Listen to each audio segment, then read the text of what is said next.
This episode is sponsored by Newcalm, and as many of you know, I only bring sponsors onto this show whose products I truly swear by.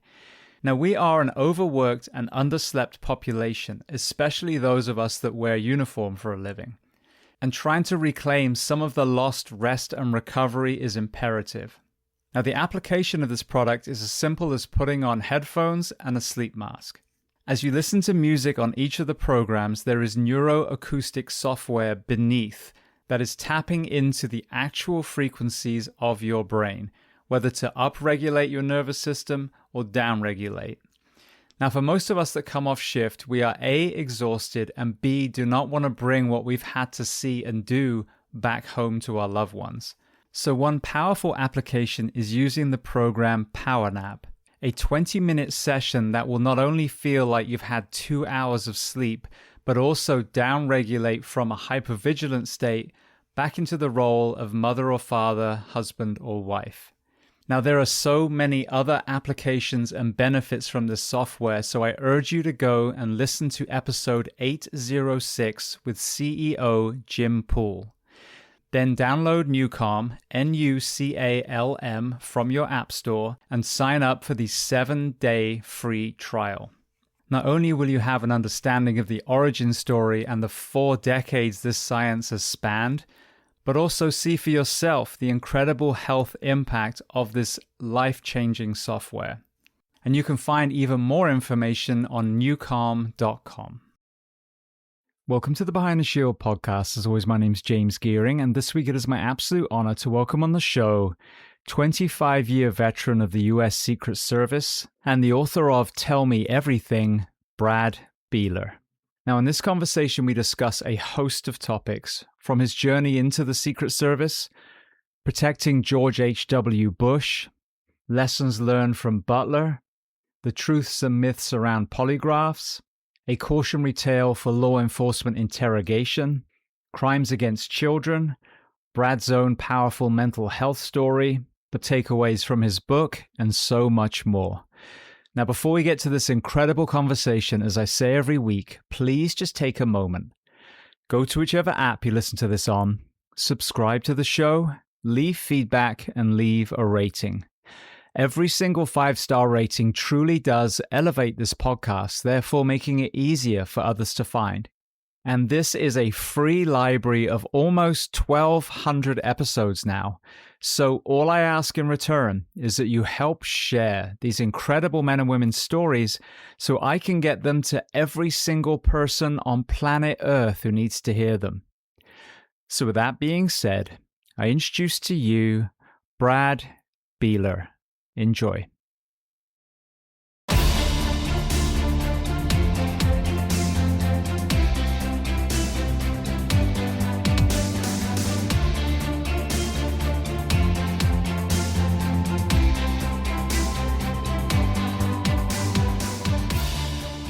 Well, Brad, I want to start by saying thank you so much for taking the time and coming on the Behind the Shield podcast today. James, I appreciate the opportunity to come here and talk to your wonderful listeners. So where on planet Earth are we finding you on this beautiful winter's day? South Carolina, and it's starting to feel a little bit more like winter. We've been spoiled for a long period of time this winter, but they're calling for snow, so the state is about to shut down, literally shut down. They'll just cancel everything. So it's I prefer this to where Chicago winters. Didn't really get used to that. I like this. It's funny because whenever you get an unusual weather, it's really interesting watching the response. When I moved from Florida to California, when they had even a tiniest bit of rain, you'd think it was, a typhoon. Yeah. And obviously Yes. I get the whole landslide element, but yeah. And then obviously here, when we get cold, people freak out too, when it's actually gorgeous outside, it's still sunny. So yeah, we're all great in some weathers and awful in others, depending on where we live. Well, let's start at the very beginning of your timeline then. So tell me where you were born and tell me a little bit about your family dynamic, what your parents did, how many siblings. Yeah, I grew up a small town in Missouri, about an hour west of St. Louis. My parents were, my dad was a math professor for about 50 years, was an author as well. And my mom was a legal secretary. And I had three wonderful sisters, all athletes, kind of an athletic family, and kind of grew up where I kind of got the bug for law enforcement. I think I grew up watching Chips, and that's obviously dating myself. A lot of your listeners, what's Chips? Who's Poncherello? Who's John Baker? But I kind of grew up watching that on a daily basis, and kind of I think thought, hey, I want to be the person with the white hat. Went to undergrad and graduate school for criminology at University of Missouri St. Louis, played soccer there, and did an internship with the Secret Service. And it was one of those things that was really eye-opening for me to see, hey, these are really good men and women, morally sound people that travel throughout the world trying to support the interests of the United States and suppress counterfeiting, suppress financial crimes. A lot of people don't know about that dual mission. And then obviously the protection aspect. So that really kind of set me in. And after a couple years in juvenile justice, I was fortunate enough to get with the Secret Service, start in Chicago, and be assigned to the counterfeit division within the Chicago field office. What did your parents do profession-wise? Yeah, so my dad was in mathematics. So he taught mathematics for an extremely long period of time at the college level. And my mom, she was a teacher as well, and also in the legal profession. So public service was really, really big to them. I think they instilled it into all their children, and we've all kind of followed suit and kind of kept in that public service vein, so to speak. So, you follow your parents' footsteps for sure in the example that they set. This is a very random question, and you may not have had this conversation with your dad, but one of the criticism I have of higher education is when people are required to do prerequisites that really don't pertain to the ultimate goal. And math, sadly, is usually one of those scapegoats. Did you ever have that conversation with him as far as the application of his particular subject in areas where it just wasn't needed at that high level? The interesting part about it was in college, I used his textbook. So that was a lot of pressure when you're using your dad's textbook in college. But his math genius definitely skipped a generation, maybe two generations, if you ask my son. So I didn't get it. But what he would always say is, he goes, the ability to have that complex thought, he goes, it's one thing if you got to take a philosophy class. And I personally, I think philosophy is great. But, if you got to take certain prerequisites that don't have a real world experience, that's one thing. But the way he would equate it to is, he goes, you take those math classes so you could figure out a tip, so you could do this, you could calculate things quickly, and you don't realize how many times you do use basic mathematics on a daily basis. My problem is, well, when you start throwing in letters and all these other things into the math, it's not really math anymore. So I agree to disagree with that. But I think basic mathematics, definitely has its use. But there's other things that I would agree with you we need to get away from. I think my son, he's at the Citadel now, and this semester, I think he's got kayaking and he's got something else. It's hard to pay that bill for kayaking and a couple other things. My wife just graduated med school, and she had to go all the way up to calculus, but she still struggles with the tips and what I call the street math. I'm good at the street math, but the complex algebra, I am completely lost. It's like alphabet soup to me. Yeah, absolutely. Well, you mentioned soccer, football. Talk to me about the sports that you were playing, and then what level you got to with that particular sport. Yeah, I played through college. I don't think I sat 2 years, so I wasn't the greatest player. I was a goalkeeper, which I think it had its benefits, because just like communication, you want to listen more than you talk. I think for me in the soccer pitch, I got to watch more than I got to do. And you had that situational trauma where 99% of the time, if you don't do anything wrong, everything's good. But if you make that one mistake, it can cost you the game. And unfortunately, it's the same way with the Secret Service. We do 100,000 protective missions, and then you have something like Butler, which, happens and is a huge failure. And that's what people remember. So it just goes to show you that it's a zero fail mission in law enforcement. You have to be perfect every day. And I think that's the same thing with goalkeeping on the pitch. But I really loved it. It was really, for me, a way to get away from the school and stay in fitness. And it also paid some of the college bills. So that was great. My parents loved that. Have you seen the show Welcome to Wrexham? Yeah, absolutely. I just started watching it and was so blown away how well it was done, because it could have been a narcissistic project for Ryan and Rob, the American actors that bought the club.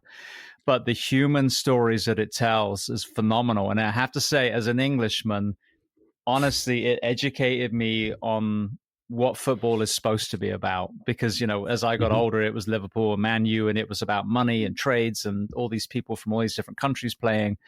But when you see, a game at that level and the impact that that had on the people of the community that are working their ass off, 5, 6 days a week, and that's their time to decompress, it literally reframed the sport for me. And I'm literally from that country. Yeah, and I think you're right. I think it did that for a lot of people. We always had the issue in America of, a lot of the athletes early on would go to football, baseball, other things like that. I mean, can you imagine Bo Jackson, Deion Sanders, people like that, if they grew up in England and the main sport was football? Uh, football, soccer as we call it here on this side of the pond. But you can imagine having those elite athletes, what American soccer would be, what it could potentially be. So it's always been like that. St. Louis, where I grew up, was kind of a hotbed. I think we had 5 or 6 people on the 1950 World Cup that actually beat. I want to say they beat England in 1950, which was one of the biggest upsets of all time.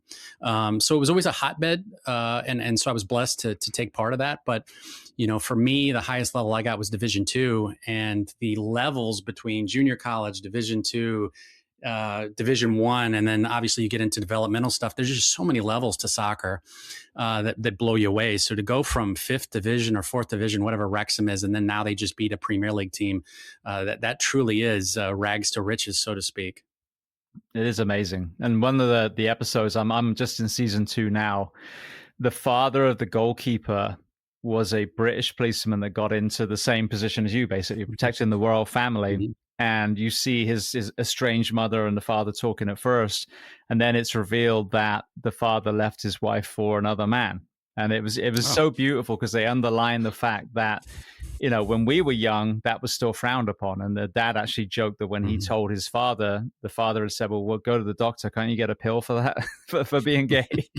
And they made the comment that if, people watching the show that are younger now, they probably can't even wrap their head around an environment where it wasn't acceptable to be gay anymore. So that was kind of also the metamorphosis again of where we are today. There's some things I would argue that are worse. I think we're in a very divisive environment at the moment, but the fact that something that people had to hide 50 years ago now is completely normalized. It was another one of those kind of human aha moments from that show. Yeah, the internet has definitely changed that, where if you go back, 50, 60 years, you didn't even see people kissing on TV. If you go back to that was taboo to see that. And obviously things have changed quite a bit. I think one of the things that I really enjoyed about the Secret Service was just seeing people are people and cultures are cultures. Every year at the United Nations General Assembly, typically 150 to 200 heads of state come into New York. And the Secret Service, we protect the head of state for whatever country comes in. And for 17 years in a row, I missed my wedding anniversary because I would always be up in New York. But those were 17 years where I got to see people from all over the world. I got to see their protective details. I got to see their staff. I got to see their way of life, eat their food. And it just lets you see that people are people. And it was very eye-opening for me to see how big this world is. And I think it helped me kind of have better empathy on the job as well. Because you grow up in certain parts of the country, you only see certain things. It's really easy to get tunnel vision as to your thought processes. So I think that's one of the things that truly helps the Secret Service do its mission is we protect Republicans, Democrats, independents, and then also all kinds of foreign heads of state. So definitely a force multiplier in our mission. Absolutely. I think that's what's needed. We need people that pull people together, that show that shared humanity and celebrate the differences, rather than if you don't do exactly what I do, then you are the enemy, which I think has been shouted from the rooftops more recently. What about the protective details? What were some of the other nations' bodyguard, Secret Service parallels that you were really impressed with? Obviously I had some great stories. I know you obviously do long form, so maybe we can get into a couple of those, but just fascinating. One, you would typically, if we went overseas, we would typically have a day or two on the ground because they would want to get the vehicles there ahead of time and get set up ahead of time. So we would usually jump on the C-17 and fly ahead of the protectee, whether it be the president, vice president. So you would get to see the culture a little bit as much as you could. And so since we only had a day or two, we would get out there and try to go see the Taj Mahal or the Great Wall or wherever we were at. So it was really, once again, as a kid growing up in a very, very small town, it was wonderful to see that. And then just to see how they did their protection, how they did their even hiring, of how they brought people on. I remember being in a stairwell in Tokyo, and for 3 days, this isn't in the recruiting brochure, it's a lot less running next to the limo, and it's a lot more standing next to a dumpster, in the Secret Service. But as far as I was in Tokyo, we're in a stairwell. The stairwells aren't climate controlled, so you're either burning up or freezing. But I've got this amazing Japanese counterpart from their Secret Service, and he was actually from Hiroshima, which, if you think about it, just 70 years prior, we're dropping an atomic bomb on that city, and now people are living there, and we're mortal enemies for a 5-year stretch of time. And now we were using, I don't know if it was Google Translate or one of the other apps to kind of go back and forth. And we just had the most amazing conversations. And he would bring in desserts every day that his wife made, I'm telling him about American barbecue, and, his kids were into K-pop, but they loved, it wasn't NSYNC, but whoever the boy band was at the time. And it was just amazing to have that conversation. And at the end, I remember I took a little pen off, a little American pen, and gave it to him. It was a Secret Service pen. It was about $1.50 if you buy them in bulk. And I gave it to him and I presented it to him, and that there was no ulterior motives. And literally, he took off his cufflinks that his father had given him for his equivalent of his high school graduation, and he presented them to me. And I was shocked. I was, one, appalled because, oh, no, please don't do that. And he was shocked that I would say that, because he's like, no, you gave me something. You made my heart full by doing this. Thank you. Please appreciate this. Wear this with your suits around the world and tell people this story, and so on and so forth. And then, not a month later, I'm on the Iranian detail when they came into the United Nations, and it's Ahmadinejad's first trip to the United States. And you have these beliefs about people, right? So the Iranians come in and their kit was phenomenal. Their training was phenomenal. Their personnel, their training standards, you could tell were up to par. They looked the part, shoes were shined. Everything was up to par. And they were always on time, and they kept us informed, which is, as you know, in the emergency services, man, communication is everything. And it was great. And at the end, I took that pen off and I gave it to their detail leader, and he took off his Iranian serial numbered color of the day protection pen and gave it to me. And it just goes to show you, people are people. The media pulls us away and this, that, and the other, and you get in your little echo chambers. But of all the world leaders, of all the protectees that I was able to be around, they were all great. They all treated me and my family wonderfully. Spent most of my time with H.W. Bush, so we would split time between Houston and Maine, and it was great. They looked out for you. They wanted to make sure that you were fed. They didn't travel on Christmas Day because they wanted the agents to be with their family members on that day. So they would actually travel on the 26th or the 27th. And you just appreciate that so much because of the amount of travel that you're doing. So those are some of the takeaways I got from protection was you're not part of the event. You're just a fly on the wall, but because they're important people, you get to see Michael Phelps win a gold medal. You get to see these amazing moments and times. You get to see these peace accords. You get these things on TV that you're right there. And hopefully no one ever sees you and you don't have to react, because that means something bad, unfortunately, happened. I'm jumping ahead in a way because I want to get your 2026 perspective on this, but it just seems to fit after the couple of stories that you told. Working with, a group of men and women that are protecting, like you said, Democrats and Republicans and independents, so arguably Americans, some of whom I'm sure were probably more fun to work with than others. And that's, something that I'm not even going to ask you. But with this interesting lens of being really immersed in all these different cultures, from the leaders themselves to the men and women that are protecting them, as you said, if you were king for a day, how do we come back to seeing each other with that shared humanity, this group of humans that are sharing this round rock that's hurtling through space, rather than this increasingly divisive kind of rhetoric that we're seeing, where we're kind of almost fueling the fire for yet another conflict? Yeah, it's, in a perfect world, if I'm king for a day, I kill the algorithm, right? I kill the bots. I kill the echo chamber that takes us over, because from consuming your kids and making them want the latest this, TikTok, whatever the case may be, to targeted violence where people go down a rabbit hole and they keep going down to a rabbit hole until that violence is directed at something that they think they have a grievance to. Um, yeah, that it's tough, because echo chambers are a real thing. Even before the internet was something, the election of 2000, I was on W. Bush when he was running as governor. And I wasn't, I would say I was a card carrying Democrat at the time. And it's amazing because you're in an echo chamber for 3 weeks on, 3 weeks off. You'll go out with that protectee and you're around the protectee. You hear the stump speech 3 times a day in 3 different cities. You are around their staffers. You're around their very avid supporters, financiers, so on and so forth.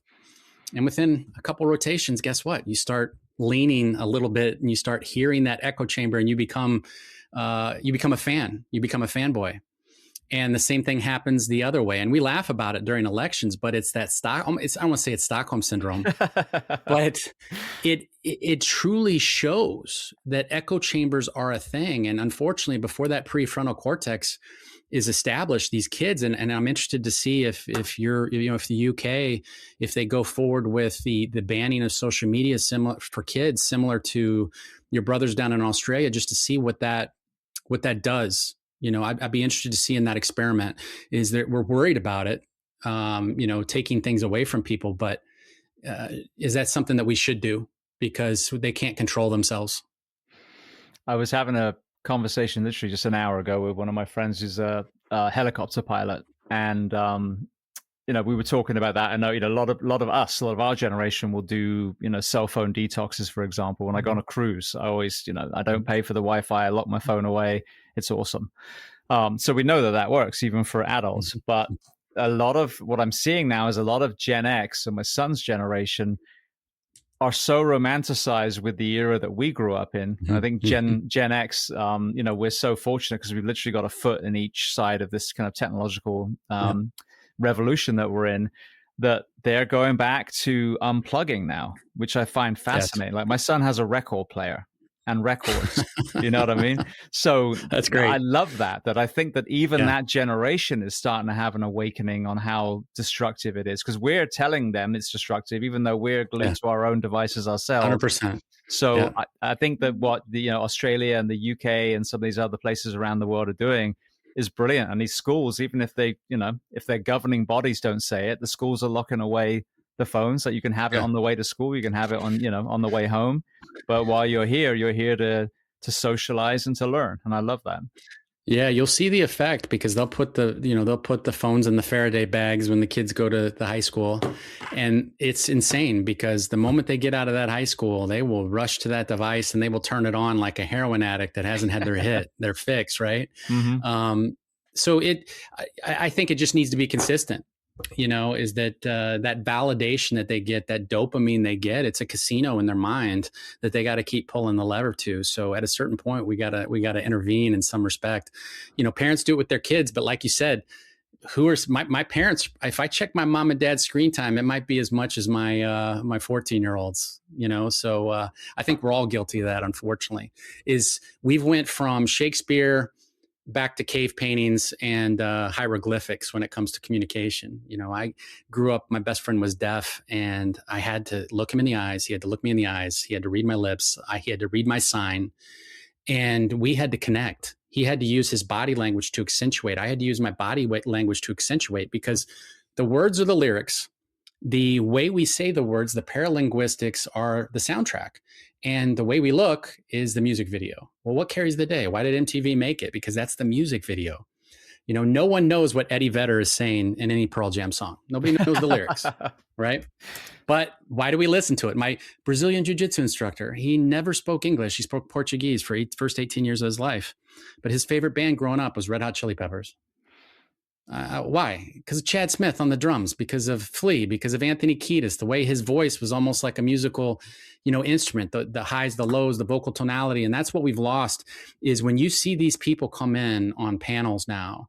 If you sit on panels for, promotion, if you sit on hiring panels, and you see these kids that they just can't look in the eye. They're very, soft spoken. They can't control their volume.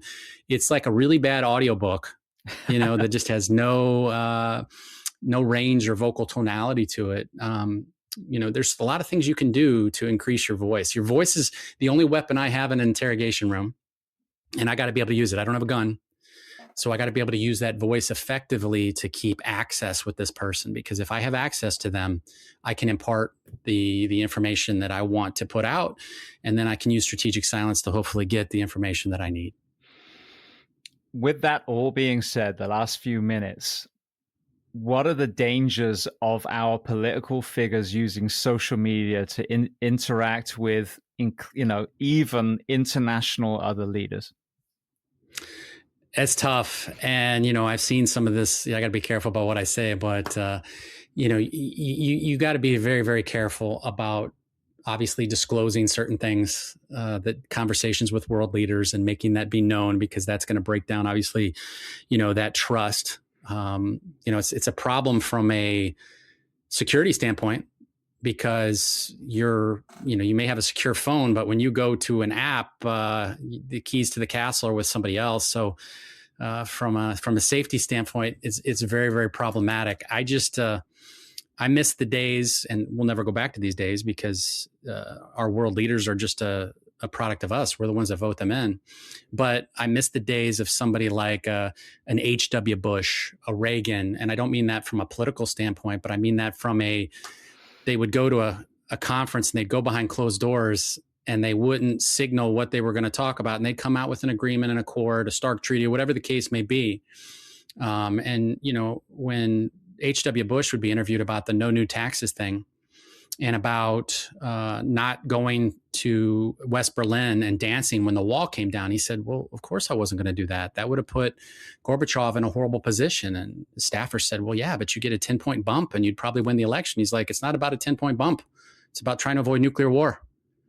And too many people now are transactional in how they view things, right? Everybody. I mean, not just politicians, but everything's about who's going to get elected. Where do we get this seat? How do we gerrymander? How do we do X, Y, and Z? It's red and blue. It's black and white. It's, this team, your team. And we view everything reflexively through who came up with the idea. I'm sure you've seen all these studies they do where they say that your side came up with this, but it was actually the other side. And it could be something they don't agree with at all. But if they heard their side came up with it, that's a wonderful idea. Or vice versa. It's just reflexive. We don't think anymore. We're lemmings and constrained to whatever our party ideology is, sadly. One more area, then we'll go back to your kind of professional timeline. But again, I mean, this is just an interesting perspective. It would be, I don't think many people would argue against the fact that certainly the last 10 plus years, so we're talking both sides of the aisle, there has been a shift from the best interest of the American people to maybe the person who's in that position now. It's about them. And that can everything from some of the poor decisions made through the COVID to, more recently, et cetera, et cetera. And one observation as someone who moved here, God, when was it now? 23 years ago, is it seems to be a repetition of the same kind of person. And as you said, we're the ones that vote these people in. When you have a system of voting where you have to really be a million or billionaire to even play the game, and then you've really got to be ethically challenged if you're taking money from companies that are leading to the deaths of Americans, drug companies and industrial military complex, etc. That environment obviously ignores or disqualifies a large portion of Americans who would be great leaders for this country. So I guess, king for a day, crown back on for a moment. How do we go back to a system where we can elect people? Because, I mean, in my opinion, say you got a Republican and a Democrat in the room. Mine is, this person, yours is that person, yours wins. And I go, well, I would have preferred mine, but yours is still a great leader. We don't have that now. It's 50-50, World War I, trench warfare. And I would argue that none of the ones we've had recently, if you got to choose from the entire country of America, would have made the top 1000. So if you could redesign it so that we truly do find the servant leaders of the United States of America, how could we shift that system to get to that so it wasn't so divisive every 4 years? Term limits. That's it. Term limits. I mean, you can't force a third political party, right? I think the last time we really saw that closely was Ross Perot. And some people would say that just allowed Clinton to get elected. And why was Ross Perot able to do that? Because he was one of the first billionaires, right? So he obviously had the financial resources. But if you're just spitballing it, 12 years, 2 Senate terms, 6 representative terms, you wouldn't see somebody coming in at $175,000 salary and leaving as worth $20 million, right? You just wouldn't see that. Some people would say you lose the experience. I mean, look, you can learn how to be a police officer or a firefighter in 6 months. I think you can learn how to vote and be a politician in that same amount of time. So, I think term limits, I think most people would agree upon something like that. You can say campaign financing reform, but to me, that's there's always going to be money in it. It's kind of like if you follow American college NIL money, there's always been money in college sports. It's just was kind of done under the table. Now it's done out in the open. If you put campaign fund, in there, would it change anything? I don't know. But if somebody can only serve in office for 12 years, similar to the 2 terms as a president, I think that may change some things.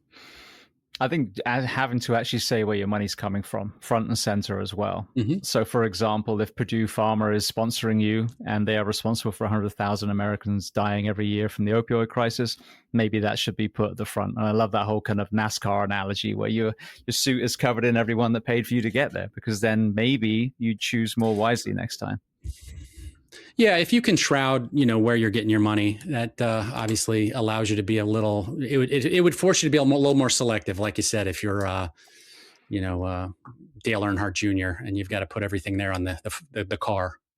Absolutely.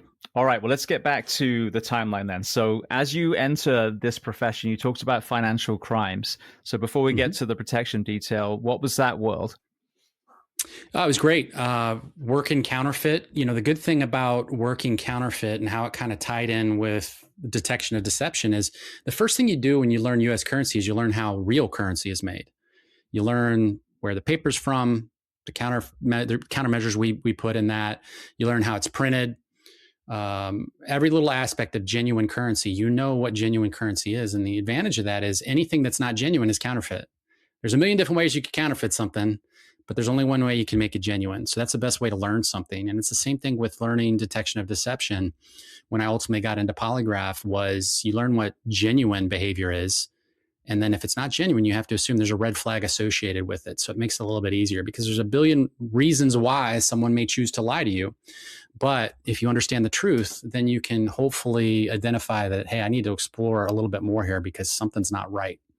We're very bad at detecting deception. We're tribal communities for the last 500,000 years. That tribe was built upon lying to stay in the tribe and not detecting lies so that we wouldn't upset the tribe. So people tend to do it, a lot of it, a couple times a day. It's just, what's the reason for that lie, I guess. But as far as financial crimes, loved it. Credit card fraud, worked a lot of organized crime task forces. And then while I was there, I was really blessed to see a couple great polygraph examiners. That one thing the Secret Service does is we leverage our polygraph program to assist the locals. And I always thought, man, this is great. I get to go out and work homicides, child sexual assaults, these types of cases. And I got to see them really be a good force multiplier in those cases because polygraph is a very divisive thing to a lot of people, both in the fire industry, law enforcement, so on and so forth, especially when it comes to applicants, those types of things. However, it's the best mousetrap we've got. We're 50% effective at, if you told me a story, James, I'd be about 54% effective at determining if you were being truthful with me. With polygraph, I can get that up in the high 80s. It's not perfect. Shouldn't be used in court. It should have a very rigid set of rules and regulations. It should have quality control. It should have guardrails. We should only use it in very, very specific types of cases. When you start making it into Jerry Springer type stuff, that's when it gets a bad name and it's misused. And, who's the father type stuff is very, very problematic. So got to go do 6 months of training at Fort Jackson. And that's where we have our federal polygraph school, and then got out and was just blessed that in my next 3 assignments, Chicago, St. Louis, and Columbia, South Carolina, that got to work the most criminal polygraph cases in the history of the Secret Service. So talked to a lot of very, very bad people. And then we're also fortunate to exonerate a lot of people who had been falsely accused. And trying to shape these investigations, and then sometimes every once in a while stepping into one and being able to have a good outcome and bring justice was great, because especially with the kid cases, James, because, as you know, in the fire industry, if anytime you see a kid hurt, right? I mean, that gets to you, that messes with you. I mean, that causes a lot of PTSD with people that from medical examiners to firefighters to law enforcement. When they see a kid that's severely hurt or a death of a child, it's just terrible. So kids, anytime you can bring justice to them, our protectees, many of them have money. They could probably get their own private security. We give them protection, but we don't give our most vulnerable the protection that they deserve, which is the kids. So for me, that was I think that's when I found my career calling as far as working those cases. Going back to polygraph first, backstory. When I first, graduated from fire academy and I went down south, there was I think it was called the fire teams. You did a test, you did a physical test, a written test, and then they kind of put your application to all the places that were hiring. And at I think it was the physical agility test, Miami Beach was there, and they were doing pre-apps. The first time I'd ever, applied for a fire department in my life, coming from another country, didn't have any kind of relatives or anything in the fire service. So answer this, application very honestly. Have you ever tried this in the past? Yeah, a long time ago, I tried this and this. Literally screwed it up and threw it in my face and said, you're disqualified.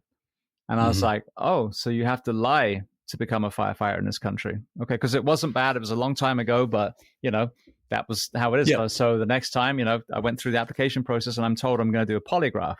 Now, I'm obviously shitting myself because a long time ago, I had tried a couple of things in another country. One of the things was legal, so it was kind of complicated, but hadn't touched anything for a long time. Didn't do anything wrong with those apart from dance a lot.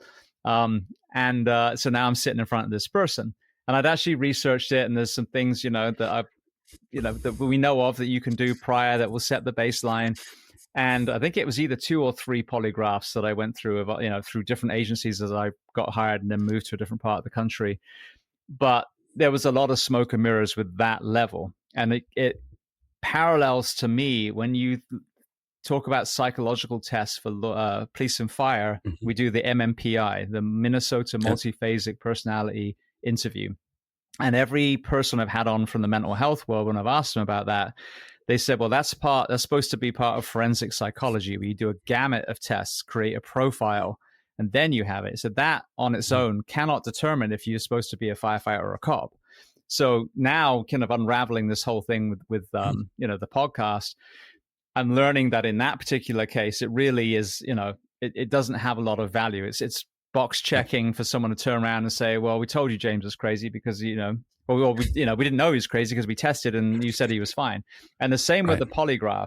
The 2 things that I tried now are very, very successful for PTSD. So there's an irony, there's a full circle where the very chemicals that I had are now healing our police and fire from the things that they see in the job. So with that massive monologue, what is your perspective on polygraph use in potential fire and police? And if you want to expand more, are we expecting choir boys and choir girls and turning away what might be a good candidate because of some of these arbitrary things that we're throwing in there as a dismissal? Yeah, and obviously that's something we always deal with, right? You want the whole person concept is, I think, the way most agencies operate on, where they realize when I came into the Secret Service, it was extremely difficult regarding marijuana, obviously any other drug use, any type of felony. It was pretty much don't even apply. right? That's changed a lot because what they realized is, especially if something happens early on in your life. So if you're talking about, hey, I'm over in, you grew up in wherever, Manchester, and you're like, hey, let's go to holiday to Amsterdam. And you did something as far as something over in Amsterdam that was legal in Amsterdam, right? Maybe I'm hitting on something there. You're getting close. Maybe you were like 16, potential, right? So, hey, you're 16, you're going over there, so on and so forth. You come back, you put it down, you put it on your application form. Now that didn't involve a polygraph. Whatever they had going on, they had a zero tolerance policy. Maybe they had enough applicants where they could maybe there was an inside game. They had the person they wanted to hire. Don't know. But I would say what gets people in a lot of problems with polygraph is people do lie on the application because of a preconceived notion. And sadly, you have to know what that agency's, and most of them, the FBI, Secret Service, they put it on their website. Hey, you can't use marijuana in the last year. You can't use hard drugs in the last whatever it is. I don't want to give specifics because I don't know them right now. They constantly change. But they've definitely went down to accommodate that whole person concept, because what we realized, we were having Green Berets, people that had trigger time in Afghanistan and Iraq that were amazing applicants. But maybe when they got back, they used marijuana one time. And that was 3-4 years removed. And that was potentially excluding a really good applicant. So we would look at patterns of behavior and things like that. What I will say about polygraph is it's the best adjudicative tool that we have, meaning I've had people admit to rape, robbery. I've had an individual admit to killing another person. Some things I won't get into that are just more embarrassing, but can be problematic behavior. But an agency, child sexual abuse material is a very, very common thing that we get. And you're not going to get that in a background check because they've never been arrested. You're not going to get that when you go talk to neighbors because people keep their doors shut or they don't want to talk to law enforcement. You're not going to talk to it's not the references that you put down on your forms probably are not going to hand you up. They're probably not going to snitch on you. Whereas what polygraph is, I want you to equate it to a magnetometer. It's not perfect. Magnetometers aren't perfect. But what it does is it does show there's an issue here we need to explore. So there needs to be some additional testing. We need to look into this area. And when done in that manner, when it's successive hurdles, okay, and not just, hey, you failed this one question in this 1 second and you're done, you tend to find it's much more effective. It's a more robust tool. Anytime I would fly, James, we travel armed. And if I was traveling for polygraph, the pilot, he or she would say, where are you going? I'm going to Toledo. What are you going there for? Polygraph, to do some polygraphs. Polygraph, man, that doesn't work. And I heard you could beat it. And I'm like, well, there's about 300 people about to get on your plane and you're trusting them with a magnetometer. That's not perfect. But you know what? It's going to keep some people from walking through that magnetometer. It's going to catch people that made mistakes walking through that magnetometer. And it's going to catch potentially somebody that's going to bring that bad thing on the magnetometer. And I said, that's the purpose. I said, that's the same thing with polygraph, is it deters certain people from applying. It deters when you do, let's say, certain national security agencies, it deters those people from potentially engaging in certain behavior of a national security interest. And I hear this all the time on these forums. Oh, polygraph's never caught a spy. It's never done this. It's incorrect. Okay. It just is. It's a safer place because of polygraph, but it needs to be done very, very rigidly. And then I would follow up the next question from the pilot by saying countermeasures. Okay. Do you think we don't look at the same boards? We don't look at the same things. We don't know what normal physiology is or unnormal physiology. I say to the pilot, I said, I could probably learn the schematics of this plane, right? If I read 300 pages of what to flip as far as the pre-flight checklist, all that, right? I could probably learn on paper how to fly this plane. Yep, you could. Okay. But if I came in on game day and the windows were covered and the instrument panel was dark and I was flying and I wouldn't know what my inputs were doing, what the rudder, what the throttle, what it was affecting as far as my orientation in the air, I would probably crash, right? And he said, oh, absolutely, you'd crash. I said, it's the same thing when somebody looks up countermeasures is we know what you're doing. We wouldn't know what normal physiology is, and you don't know what I'm seeing. So you're doing too much or too little of what you think, whether it be the tack in the shoe or some other things that I won't get into. And people can believe me all they want, but after having been in polygraph for 17 years and worked this aspect of it and seen from many other agencies, many, many more people are excluded from hiring because they tried to do countermeasure than are false positives. Now, many of those people had something to hide. No, they rolled the dice, but many of those people were afraid. Hey, I don't want to take any chances here. We all want control in an environment. So I'm going to do X, Y, and Z to try to help myself out. And that's the sad part, is that thousands of people do that, and we see it, and they get terminated for that reason, for something that many times it would be that one mistake in Amsterdam, where if they just would have put it on their forms, they'd either passed, or we would have just been like, you're good. Don't worry about it.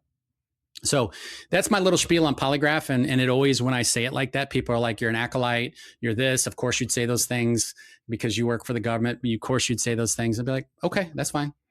I say those things because they're the truth, because I've seen it. When we do polygraph in child sexual abuse investigations, in which you've all seen the To Catch Predator cases, right? What we really started doing when I was in Illinois, Missouri, South Carolina, and we've started doing across the nation over the last 15 years, and many other agencies, not just Secret Service, FBI, and then many local agencies, we now do tactical polygraphs. And you shouldn't use the word tactical with polygraph, but what we do is we polygraph these people that show up to meet these undercover police officers. And we polygraph them. We offer them a polygraph. Many of them take it.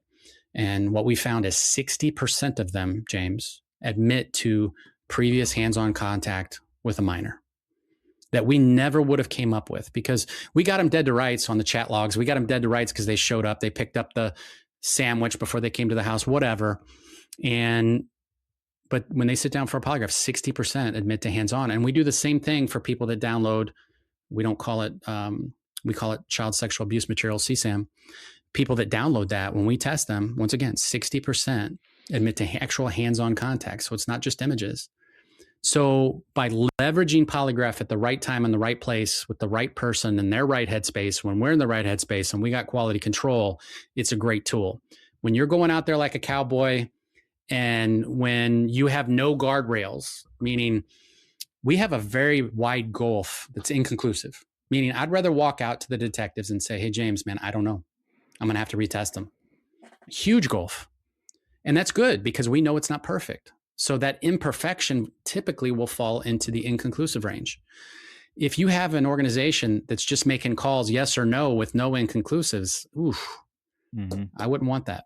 So that's the problem, is it's sometimes misutilized within an organization, and that makes all use of polygraph come into question, unfortunately. See, that was kind of my experience, just because I saw the same routine. Like after the second, I can't remember. I think it was 3 I did. Certainly, I mean, definitely 2. I think 3. But it was the same guy with the same spiel and all the plaques all over his wall, and that he had this storied history. And it was like, then I'm thinking, well, do you guys go to a class to learn this stuff? And again, I have a full understanding that there's that. And there's what you're talking about, and this is why I think this is a good conversation. But if that is that, then the question is, well, should we be using that to qualify or disqualify, like you said, on a single test, someone who could potentially be an incredible police officer, firefighter, paramedic? Yeah. Or, this is the whole point of the show, is there a better way of doing it? That's what we're working on. We're trying to get a better way. And, part of that's going to be getting a better polygraph. And we're looking at things that can literally be contactless.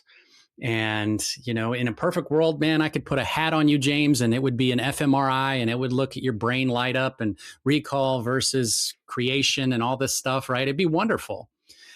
We just don't have that. And we've tried. I was at the Federal Polygraph School for 7 years, and there's a lot of money that's spent on research. And yet the basic components are the same components that we used in 1939. I'll tell you a quick story, James. The first federal polygraph that was done was by a man named Frank Seckler. He was a Secret Service agent. He goes out to Chicago, learns polygraph. And then it wasn't a 3-4 month school with a year-long internship after. It was, you go there for 3 days, and it was the old pen and paper, right? And he goes out there, he gets trained with 2 other Secret Service agents. He goes out to New York when he's done. He's an agent in New York. And they're trying to track down this famous counterfeiter. And this counterfeiter, they've got him under surveillance, and they're trying to find out where he's printing at. And it's like the French Connection. They're taking trains, they're taking streetcars, they're doing a good job of not being hinking the guy up as far as on the surveillance, making him know that they're after him. But they see him going to an 8-story tenement building. And he goes in, and they can't see him either get in the elevator or the steps. I don't think they had elevators then, so whatever the steps were. And, they don't know what floor he went to. So they wait till he comes out. He's got about, I don't know, $1,000 a counterfeit, which was a huge amount of money back then, right? He doesn't want to talk. He doesn't want to participate. So what they do is they bring him back and we're going to test him with this whole polygraph thing, right? So they do what's called a guilty knowledge test, which even the people that don't like polygraph, they'll say that this is something that people are very comfortable with, because you only a guilty person should respond to these questions. So what they did is they said, did you go to floor 1 through 8? And they ran that multiple times. And it just so happened he kept hitting on number 4. And then did you go to room A or did you go to room H, whatever it was? And he kept hitting on D.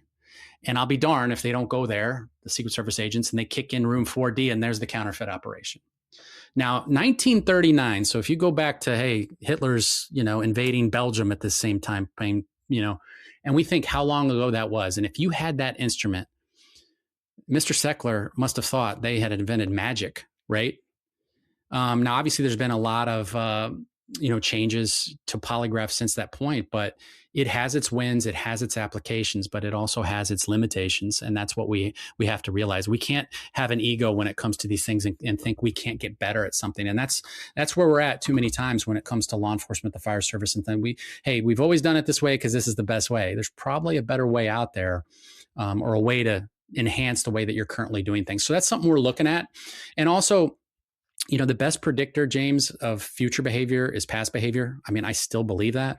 Sometimes with targeted violence, that's changing a little bit just because of the way in which people can accelerate how they that cycle of aggression goes now with the algorithms and that type of stuff. But typically, looking at people's last 5 years is going to give you a very good indication of how they're going to do over a 25-year career. So instead of focusing on just the polygraph or just a MMPI.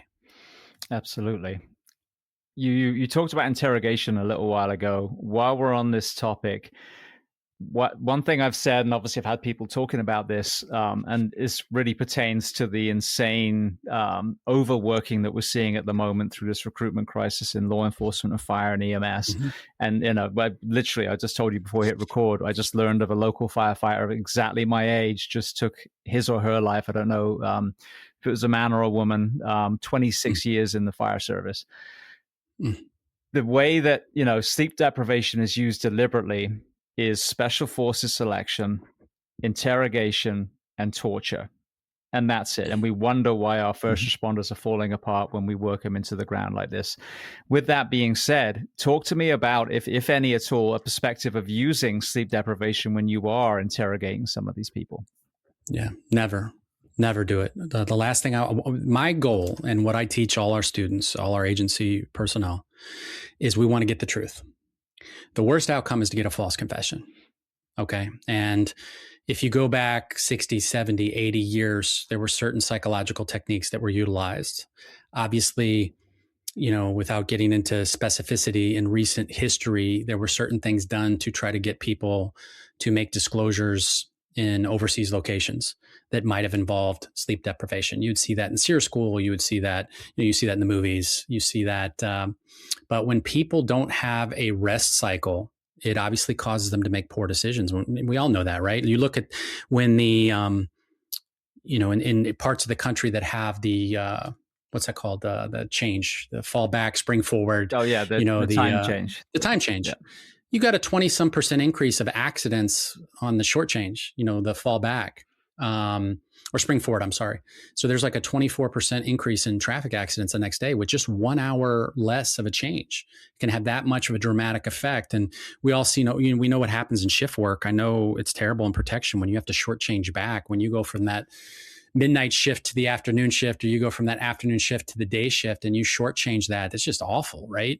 You get 4 or 5 hours of sleep and you're expected to be at 100%. Very, very difficult. So there are certain things that we know that we don't want to do. I don't want to talk to juveniles in an interrogation setting. Their prefrontal cortex is not set. They're very suggestible. They may just want to go home. If you look at the Aaron Crow case or Michael Crow case from many years ago, I think 20 years ago now, where basically he was, I don't want to use the word tortured, but there was psychological tactics utilized against him, multiple interrogators, a voice stress analysis test, false evidence ploys that basically made a 16-year-old kid, 15 maybe, admit to killing his 16, 17-year-old sister, and it was terrible. And that's obviously an awful outcome that we would never want to see happen. I'm also going to make sure they're not on drugs, or James, most importantly, not withdrawing from drugs. Mm-hmm. Imagine a heroin addict that hasn't had a fix for 8, 10, 12 hours. They're going to tell you anything to get right if they think they can get out and get that next fix.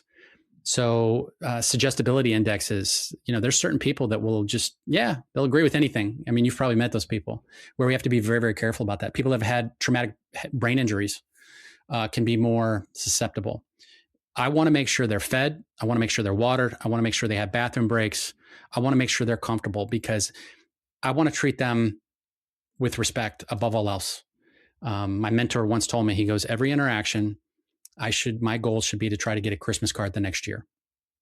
And he was an FBI agent, and it's amazing. He would get Christmas cards from people that admitted to murder, rape, robbery to him. They're in federal prison. They're sending to the field office. They're sending Christmas cards because he was so respectful. And you have to create a space where somebody feels safe enough to open up. Pressure does not cause disclosure. I want you to think of this. And James, I don't know if you're Catholic or not, but you can probably answer this question just from understanding. Why do people talk in a confessional? Why does the Catholic faith, why is it so effective in getting people to talk inside a confessional? Because they feel safe at that moment. They feel safe. What makes them feel safe? Anonymity. 100%. What else? Well, they're in a place where, supposedly a church is supposed to be a safe haven as well. Yeah, they can get some type of salvation or whatever we want to call it, right? We get some professional guidance. There's that privacy aspect. You get this in doctors' offices. There's also legal protections many, many times that those disclosures, unless they're serious felonies, aren't made public. But if there was a microphone, like one of these fancy microphones that we have here, if it was in the confessional, how comfortable would we feel like talking? If it was being broadcasted live, probably not very. Right. If it was like a fishbowl and everybody in the congregation could see you walk in and that type of stuff, would that be a problem? That'd be a huge problem. If we could see the priest, if we could see his reactions, and maybe he furrowed his brow when you said that disclosure about that thing you did in Amsterdam when you were 15, right? He does that little look, right? Or if you make that disclosure and he says, really? Seriously? You did that? Like, to me, that's what shuts people down, is that body language, is that vocal tone, is that lack of opening things up. And I want people to feel like they're around the campfire with me, that we're just having a discussion. And when you can create that space and you get them in the right headspace, emotional contagion is real. Calm leads to calm. I never want to see them upset. Or them to see me upset or aggravated or anxious. I want them to see my vocal tone just like this. I want to have an amazing handshake with them that's dry, that's warm, that's at a 45-degree angle, that's a hold, not a shake, with eye contact. I want to use their first name, not my title, not their title, because that's when people feel that they're safe. And when people feel like they can tell you anything, they'll tell you everything. There are obviously so many examples of wrongful convictions. Central Park 5 is a good example. Our current president called for the execution of all of them when it happened, and they were actually innocent of that rape. But I mean, it is terrifying because, like you said, when you see, as in some of these documentaries, they actually show the video footage of these interrogations. You see there's exactly the opposite of what you're talking about, how it should go. The sleep withdrawal, withholding sleep, and the pressure, and the projection of what you should be saying, to the point where, if you say, we know this, I mean, if you repeat something enough, especially on a sleep deprived mind, it might even become the truth in their mind. And we have people confessing to things that they never actually did. So, talk to me about that. What do we have to be careful of in regular law enforcement communities so we don't create these wrongful convictions? Yeah, diminishing culpability is a big thing. And the Innocence Project has talked about this. I don't believe false confessions are as prevalent as certain people think they are, but they do happen. And many times when they happen to the same detective or agent. So that's where we need to identify these agents that need to be trained up or held accountable, because they're doing things that are not what the training that they get. You hear, the Reed technique is terrible, and this. The Reed technique does not teach you to interrogate a juvenile for 8 hours and bring in multiple detectives and bring in false evidence.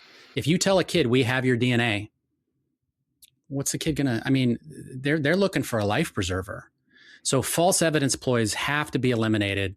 And that's the distinction. Frazier versus Cupp is the Supreme Court ruling that talks about you can lie to a suspect. Yeah, we can, and sometimes we do, okay? But I'm not going to say I have satellite footage of you there. I'm not going to say I have DNA. There's been detectives, sadly, and agents that that in the past have falsified a DNA paperwork saying you did it. And in their mind, their heart was in the right place because they had a bias that this person did that thing. And if I can only get them to admit it, they can lead me to the body. And that's a very, very dangerous thing when you're playing God in that room and you're breaking rules and regulations because you think you have. So you got to be very, very careful. False evidence, diminishing of culpability. And what I mean by culpability is when you start talking about treatment and we need to get you treatment, we need to get you treatment, we need to get treatment to somebody that's accused of murder. They're not getting treatment. They may get the death penalty. So why are you talking about treatment? So that can be very, very problematic. So for me, people talk about, this type of approach should be outlawed, go to the peace model, go to the strategic use of evidence. There's a common ground. I still have to be able to theme people.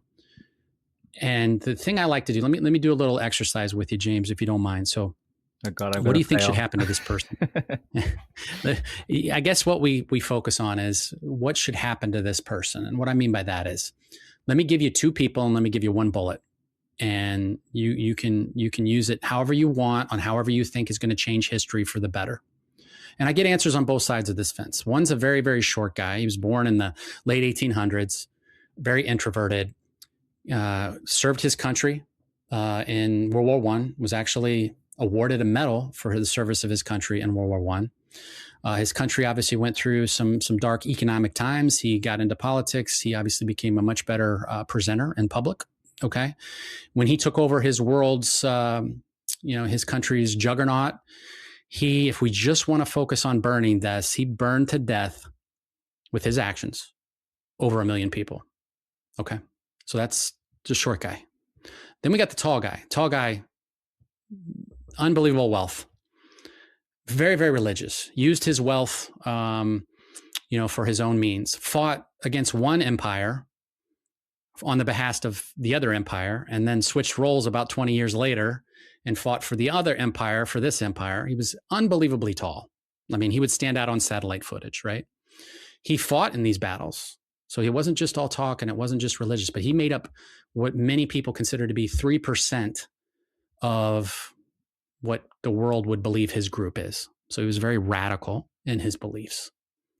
So you've got one bullet, James. Who gets that bullet? And he caused the deaths of, let's just say, 30,000 people, if we look at a 20-year period.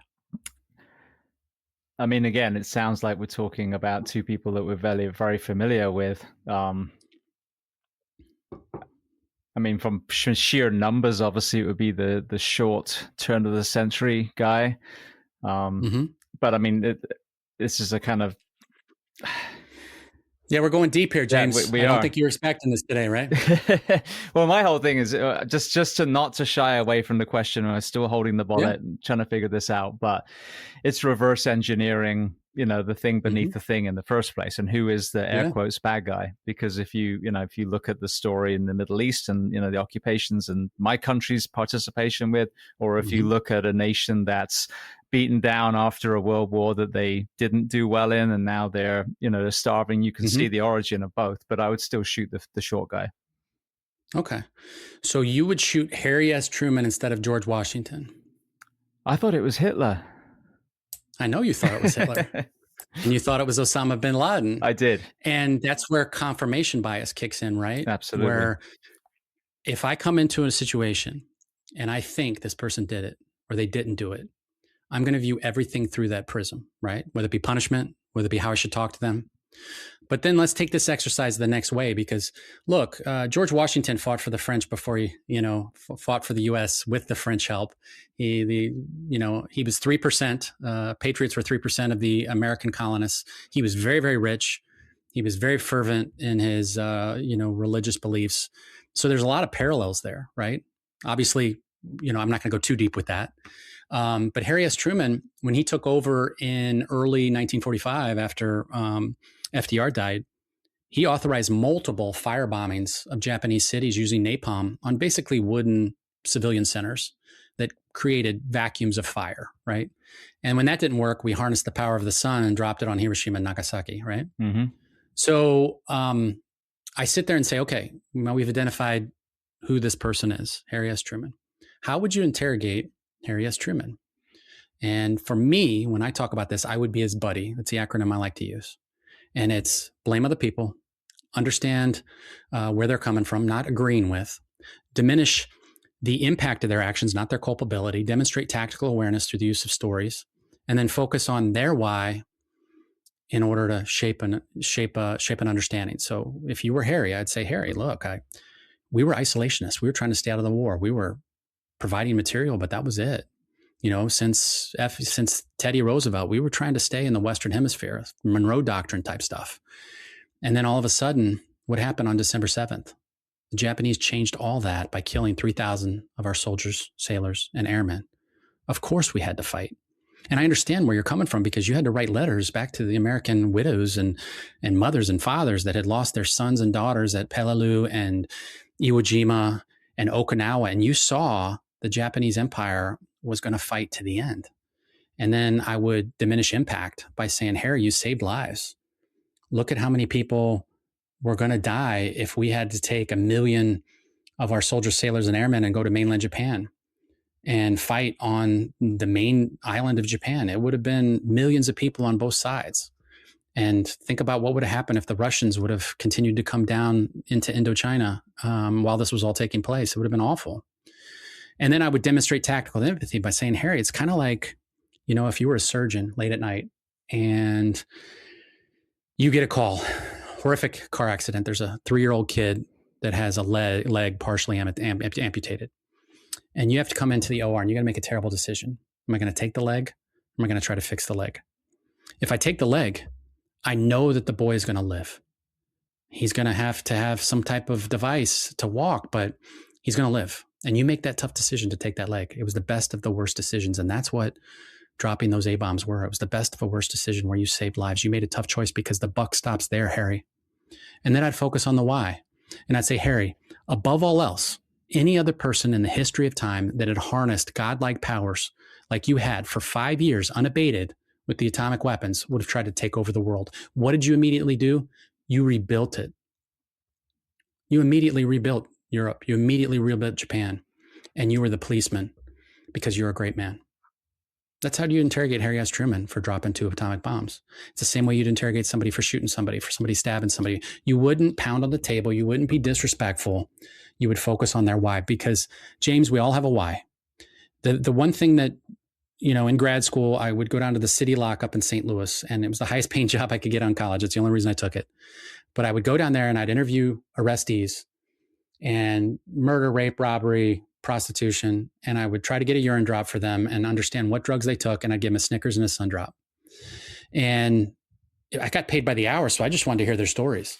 And it was amazing, right? It was amazing to hear their life trajectory, and amazing to hear their choose your own adventure. And they didn't have a dad. They didn't have a mom. They had horrible schooling. They had, a drug addicted parent. They were molested, whatever it was. There was always a trigger that caused them to end up in front of me in that jail.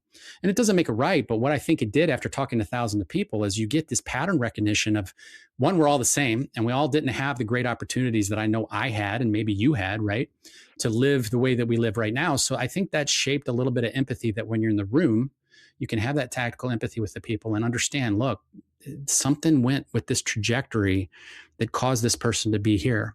And it's hard to do that. It's hard to not be just so mad at somebody that did horrible things to infants. But if you do that, you're not going to get their what, and you're definitely not going to get their why. So for me, having those experiences early on in life, I think really, really helped me kind of be able to talk to these monsters. I wrote my second book just over a year ago, and one of the core themes is generational trauma because I really wanted to story tell that there are dominoes that are falling. If you go down our timeline, I would argue, if not World War II, certainly prior to that. Um, and the beautiful thing about having these conversations today and using this technology for good the way we are at the moment is that our generation can look at these dominoes, hold the damn thing up and stop it falling from our kids onto our kids. And I think that there's a lot of areas from homelessness to addiction to sex work. I mean, you name it, places where people struggle, obesity, where we can really turn this around. What's interesting, though, is when I've asked people in the psychology world about sexual predators, I've had a kind of mixed review. Some say, yes, there's a common denominator of sexual trauma in their past. Others have said, no, this was not the same case. What have you seen with this incredible lens that you have as far as common denominators in their upbringing?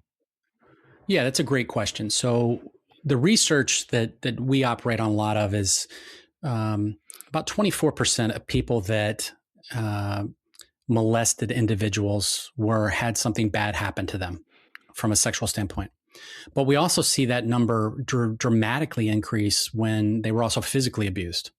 So is it causality? Absolutely not. Is there some correlation? Yes, but there's just as much correlation with physical abuse. It's almost as if their role model, the person that they look up to, their father, their uncle, whoever did this horrific abuse, that's what causes and shatters their understanding. And sometimes it locks them in that age where that bad thing happened.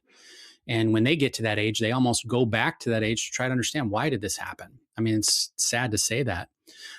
So yeah, just that victimization in general that happened to them is prevalent. But when people think it's a vampire complex, that if something happens to somebody that they're going to go down that road, is absolutely not the case.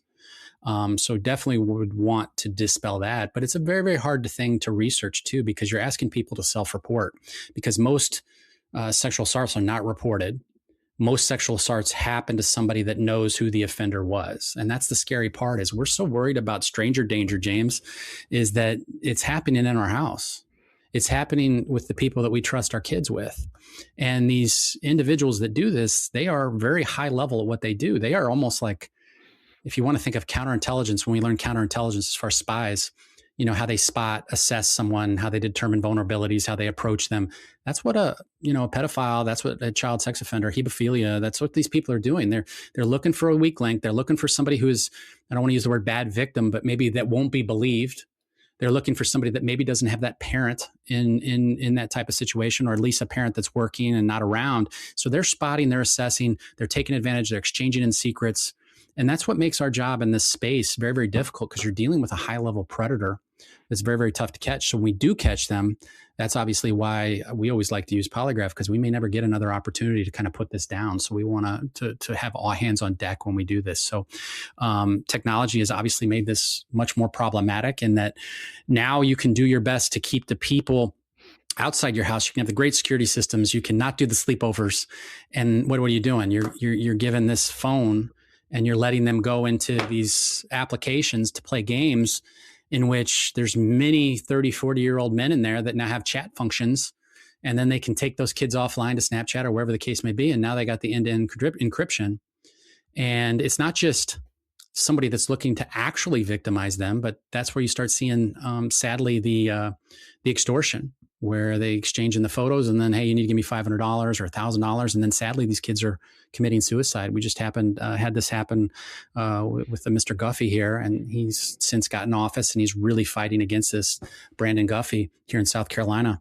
But sadly, his son took his life within 45 minutes of this taking place. He thought he was talking to a 17, 18-year-old girl, and unfortunately it was a scammer overseas. So this device is the outlet to the world, and you need to put those protections on it. And that's why it goes back to what we talked about earlier with the UK and Australia, is I hate seeing governmental control of things like this, but it's gotten to the point where the manufacturers of these devices and the manufacturers of these apps, they know where the money's made, and they have a need and a want to make money. And a lot of that involves privacy.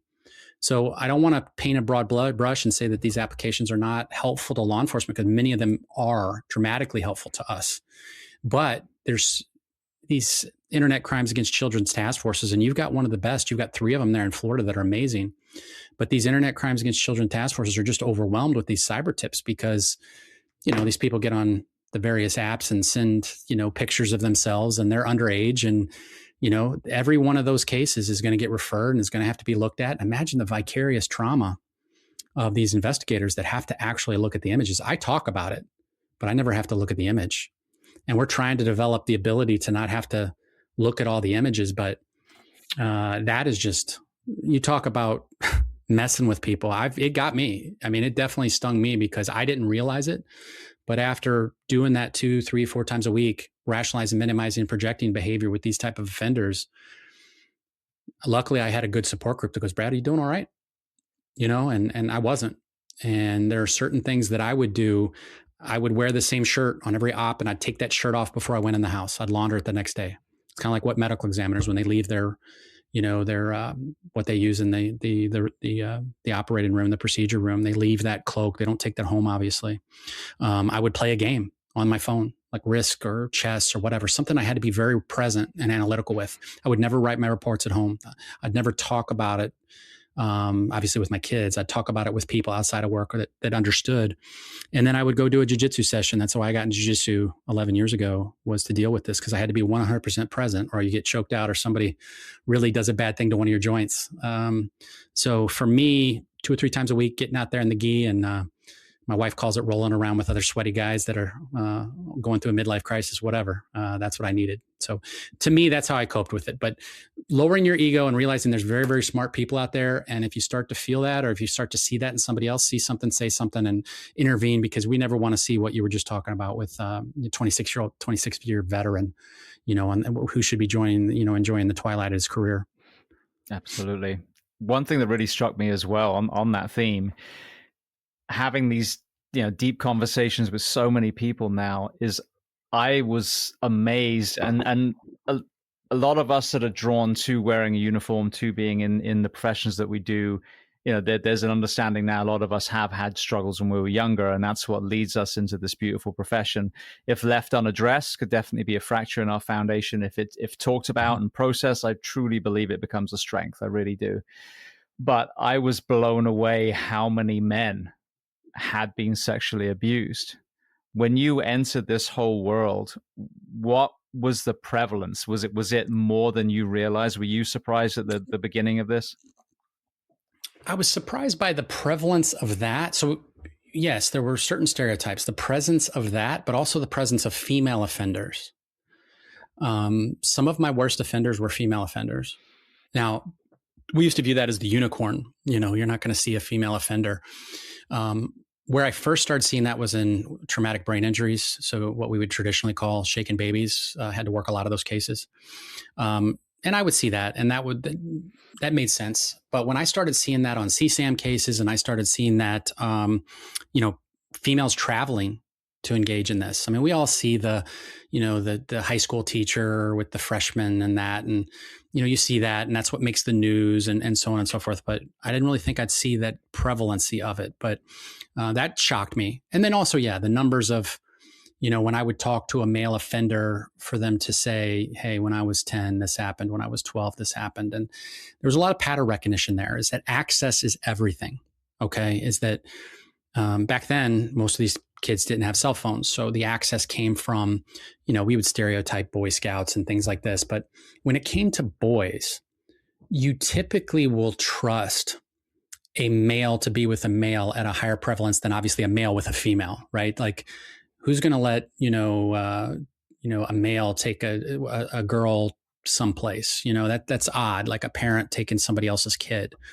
It's not as problematic in most people's eyes to have a male take care of a boy. And that's the problem, is they tended to get more access with that. So that's something to people to be careful about, is who are you giving access to your kids? Because you have to have access to be able to commit the act. So, and the sad part is, this happens a lot of times in people that are in desperate need. They get a babysitter on a whim because they don't have enough money. They have an extended family member watch the kid because they don't have enough money. So sometimes it's unfortunate because they're working 60 hours a week and they're not in the home to watch what's really going on. But if there's one thing anybody can change, stop the sleepovers. And not just from parents, but from older siblings.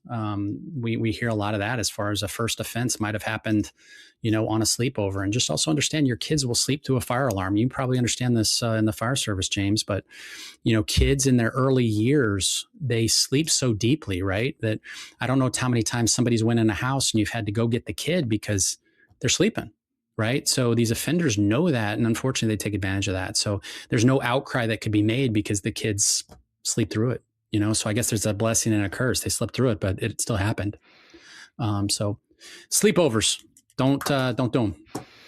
One more area, then we'll shift over to the protection side of it. One thing that really doesn't sit well with me, and it's obviously very topical at the moment because we have a list that's probably got a lot of sex offenders on it that we're still not being told, who they are, or more importantly, that they are being sent through a court process as we speak. But one of the most jarring hypocrisies to me is the Michael Jackson case. Every element of grooming, from children being in the bedroom to sending parents away to testimonies, outcries later on in life, and again, people are kind of discrediting that. But I mean, how often does that happen where it is suppressed, it is buried down? So kind of with that lens, some of these high-profile, wealthy people being able to get away from the same criminality that if they were, most of these people that ended up sitting in front of you were actually, put through the justice system. Yeah, you're going to see that. The offenders, the way I like to kind of look at it, the analogy I use is when you see a great white shark, you think it's scary, right? Like, it's a great white shark, right? It's going to bite me. It's going to eat me. People look at that and they think this is vicious. But really, when people get attacked by a great white shark, it's because they're doing something stupid. They're wearing probably a black wetsuit, and they're surfing in a very dark, murky water during dawn and dusk when it's their prime feeding hours, and they're kicking their feet as if they're wounded prey. Like, I'm not going to say that's the Darwin Awards, but you're putting yourself out there to be attacked. But Jacques Cousteau said long ago, the world's most dangerous shark was the oceanic whitetip, because it was an open water shark. When it saw its prey, it went for its prey, and it didn't look scary. That's the kind of offender that's scary to us, is that they blend in. They don't look problematic. They can groom somebody because they don't look like that Chester person with the horns. We put a halo on them. They walk amongst us. And that's why we got to be very careful. And I think, fame obviously might have helped. And who knows, Michael Jackson, I don't know. I don't want to make assertions. But as people that are famous, they get that benefit. They don't look scary. Okay. And that's the problem, is that offenders don't look scary.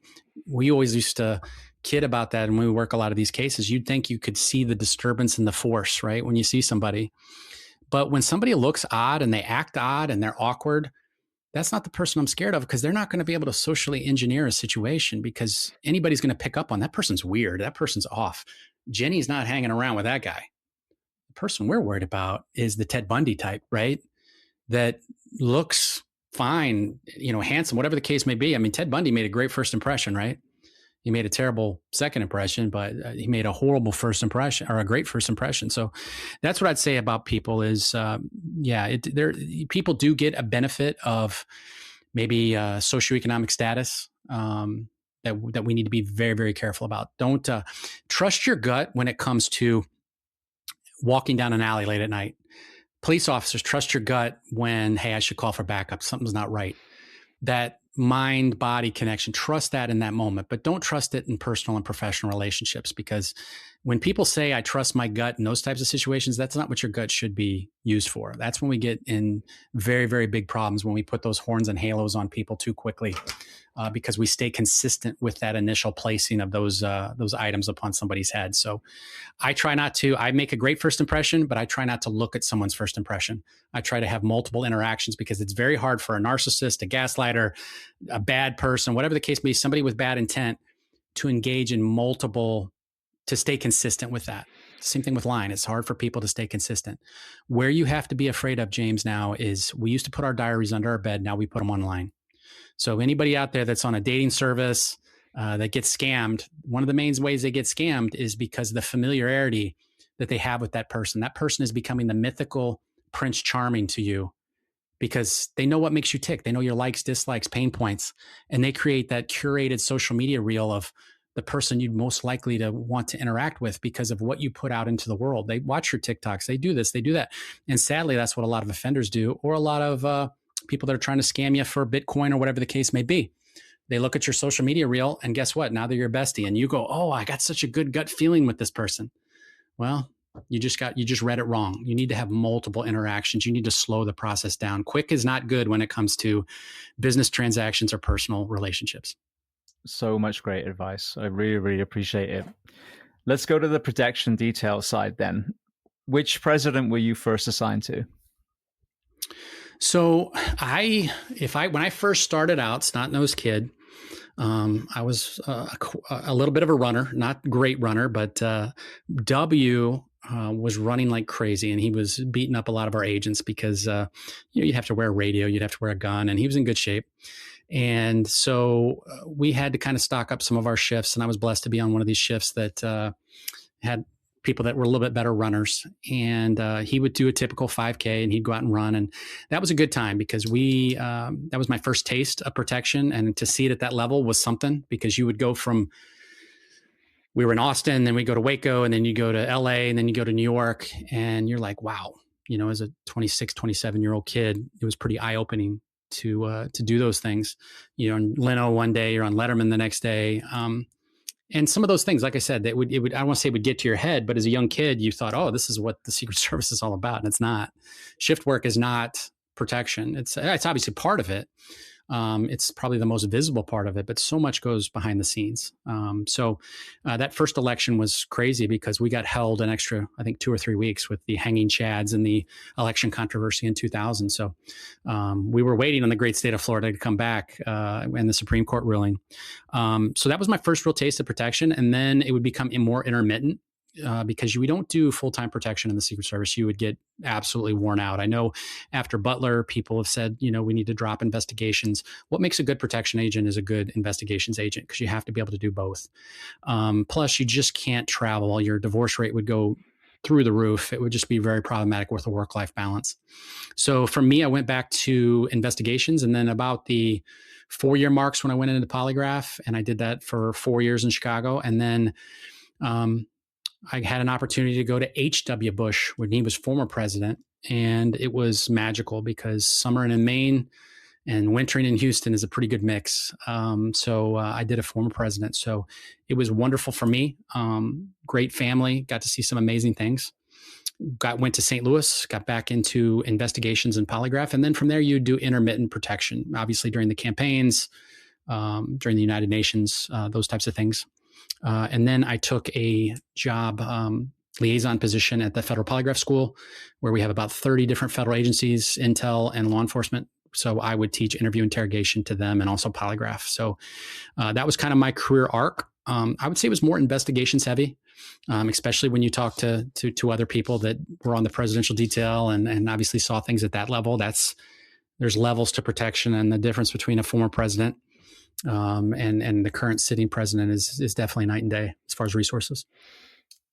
I was trying to, and it was the end of his lifespan, but I was trying to get Jimmy Carter on the show through, one of the mutual friends in the Secret Service. And that's an interesting one, because I think most of us would agree that he seemingly became more and more and more of an altruist after he was president. So I think if you're going to use that platform, he's definitely one of the ones that I admire the most.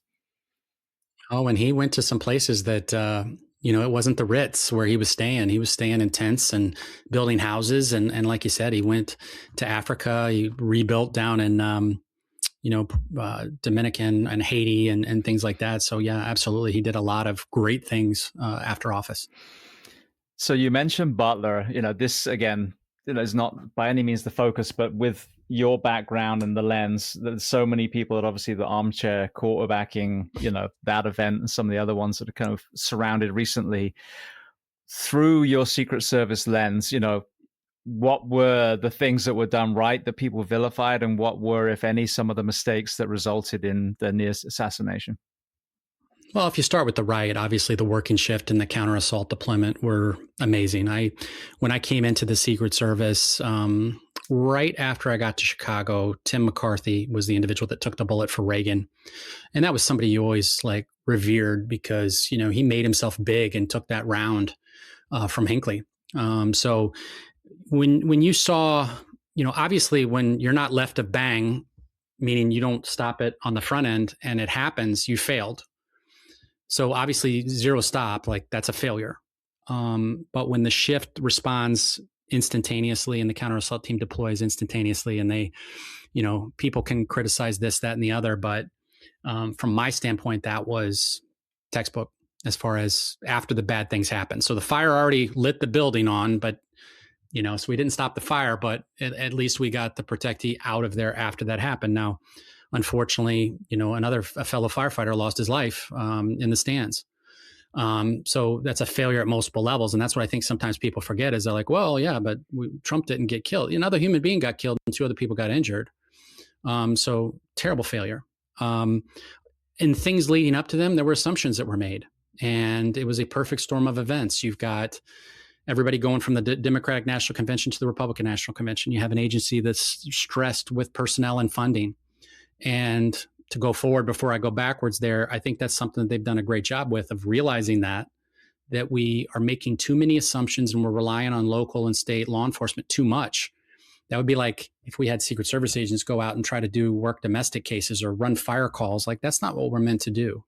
I think we got to where outer perimeter posts, we were utilizing local state assets too much. And we made assumptions that, well, hey, that SWAT team or that counter sniper team is going to be stationed in the AGR building, and they've done this before, and their law enforcement, they'll be able to take care of it. That area was huge. There were multiple buildings. So the assumptions that were made, asynchronous communications, it's always a problem having people communicate in real time when you have encrypted radios, with multiple different agencies. We had a security room, and then there was another command post. Well, you had, whether it be Beaver or Butler, they're in one command post, and then you've got the Pennsylvania State Police and the Secret Service in another command post. You need to have everybody either all in the same command post or all in the same security room. So the comms you may not be on the same frequencies, but you can, kind of filter that down to one person that you can push that out. You probably need additional people in the command post to push those instructions out. You probably need additional people in the outer perimeter that can respond to counter sniper, so on and so forth. Yeah, the counter sniper, that was amazing. Once that individual sadly got those shots off, the individual got on target and, eliminated the threat unbelievably quickly, not quick enough.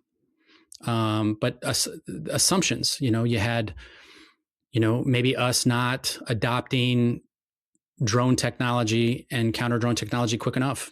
I don't know. I know that that's been an unbelievable focus since, and they're trying to move heaven and earth to try to make that happen. But what are the chances that drone technology on our end goes down right when Crooks has his up? It's just, but like I said, we have to get it right every time. They've got to get it right one time. And like I said, it just, as people were going this way around the building to look for him, he was going that way and vice versa. It was just a series of, of errors. And we can't make those assumptions. We have to own it. We screwed up. And, that's, I think for anybody that really wants to look, if you go to Senator Grassley's website and you look at the Senate hearings and you look at the Homeland Security, you can see all those interviews. So it's not conjecture. It's not what you heard from a buddy. It's not what you heard from any news source, from some talking head. You can see what the agents, HSI, Secret Service, locals, state troopers, what they testified to under oath. And it really opened your eyes about that scenario. So you take a couple hours and do that. I think it really makes someone a more informed consumer. We learned something from the JFK, assassination. We learned we don't do, uncovered arrivals for the Reagan assassination, and you have somebody in the hospitals and you have a dedicated line. We learned a lot from this situation, and hopefully we learned that, certain things that we're going to do. You had a situation in which you had a protectee that liked to do outdoor events. And what we've seen in Ukraine is that outdoor events are very, very problematic in today's, threat environment. So, but when our protectee says they want to go somewhere, anywhere in the world, we need to make that happen. And we didn't do it that day. We failed. And I was retired at that point. And yet I felt the pain for those agents on the job, because I know anyone in the agency, that was the worst day of their career, even if they had nothing to do with it, because everything was a reflection upon them that day. The one thing that I find unusual, and I'm looking forward to you educate me on this, when shots are fired and whoever the person you're protecting is held down, the ability for them to stand up and then punch the air, I found strange. So educate me on that. Yeah, I mean, I got to be careful with what I say, right? But when you're trying to, just from jiu-jitsu, I will say it is hard to hold another human being down when they don't want to be held down. And when you're assessing somebody for injuries, or if you want to call it a meat blanket, that's what you're pretty much forming in that situation, because, at a certain point, you're going to take those rounds, through, once again, I won't get into any more specifics than that, but that's just what you're trained. You're trying to make yourself as many obstacles between you and the vital organs of the individual that you're protecting. It's not about catching a bullet or whatever. You're just getting in the way. Some people say that, would you take a bullet for something? You're just getting in the way. You're not consciously thinking about that. So when everybody dove on that pile, I think it took for a second to say, hey, is our principal hit? And then it took them for a second to say, hey, we're going to get the cars where they need to get. And then as we're standing up, somebody could say, why didn't you carry him off? It's very, very difficult to carry, an individual, through the fire service, somebody that's, maybe moving, it's very hard to carry them. And you're a lot of times better off to have them, walk or run or jog on their own accord than trying to carry them.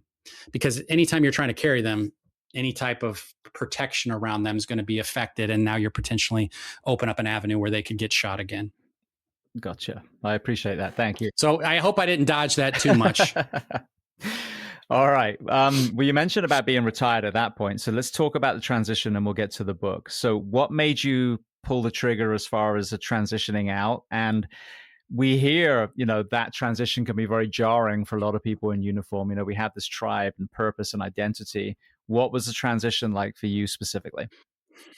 Yeah, so I was blessed to pick up another job, to be able to do what I'm doing now, as far as teach, interview, interrogation, to keep interviewing people, to still be in federal law enforcement. So I was blessed. But yes, for 4 months in between that, how many times can you paint a room, or can you work outside in the yard, or, get a new cigar, or, look up bourbon, or whatever the case may be. You run out of things to do. And that sense of purpose is gone, because you're used to that every single day, as far as you've got your routine. And, sadly, we've seen that where people will work 25 years and they're amazing and they're in great shape. And then the next week after they retire, they have a heart attack, because they're just, they've worked so hard, and that was their purpose, and their purpose is gone. It's almost like when people lose their wives and then they pass shortly thereafter, because that was their identity, right? That was their everything. So, that was a big thing for me, is I always tried to stay active and read up. And luckily, that's when I really started hitting the book hard.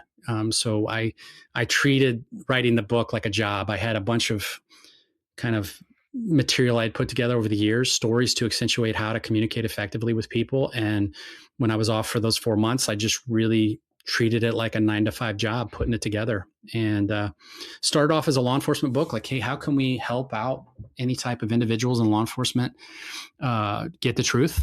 And then I realized, and had a great editor that said, hey, this is for parents, teachers, coaches. This is, you're creating an environment where people can open up. This is a more universal book. So let's reshape it a little bit. And that's what we did, is we kind of took the sandpaper to it, and ended up with what I hope lands here in a couple of weeks as a communication book in general. So the book is called Tell Me Everything. You've kind of got it separated into about 4 sections. So I'm just going to hit each of those just to give a kind of overview of what people will find between the covers. So the first one, Mastering First Impressions and Preparation. Yeah, absolutely. Is that recency bias, primacy effect, is people remember the first and last things in our interactions. And what do we do? First thing, we shake hands. And yet, how many times have you got the world's worst handshake? The wet It's cold, fish. it's wet. Yeah, or it's too strong, it's too light.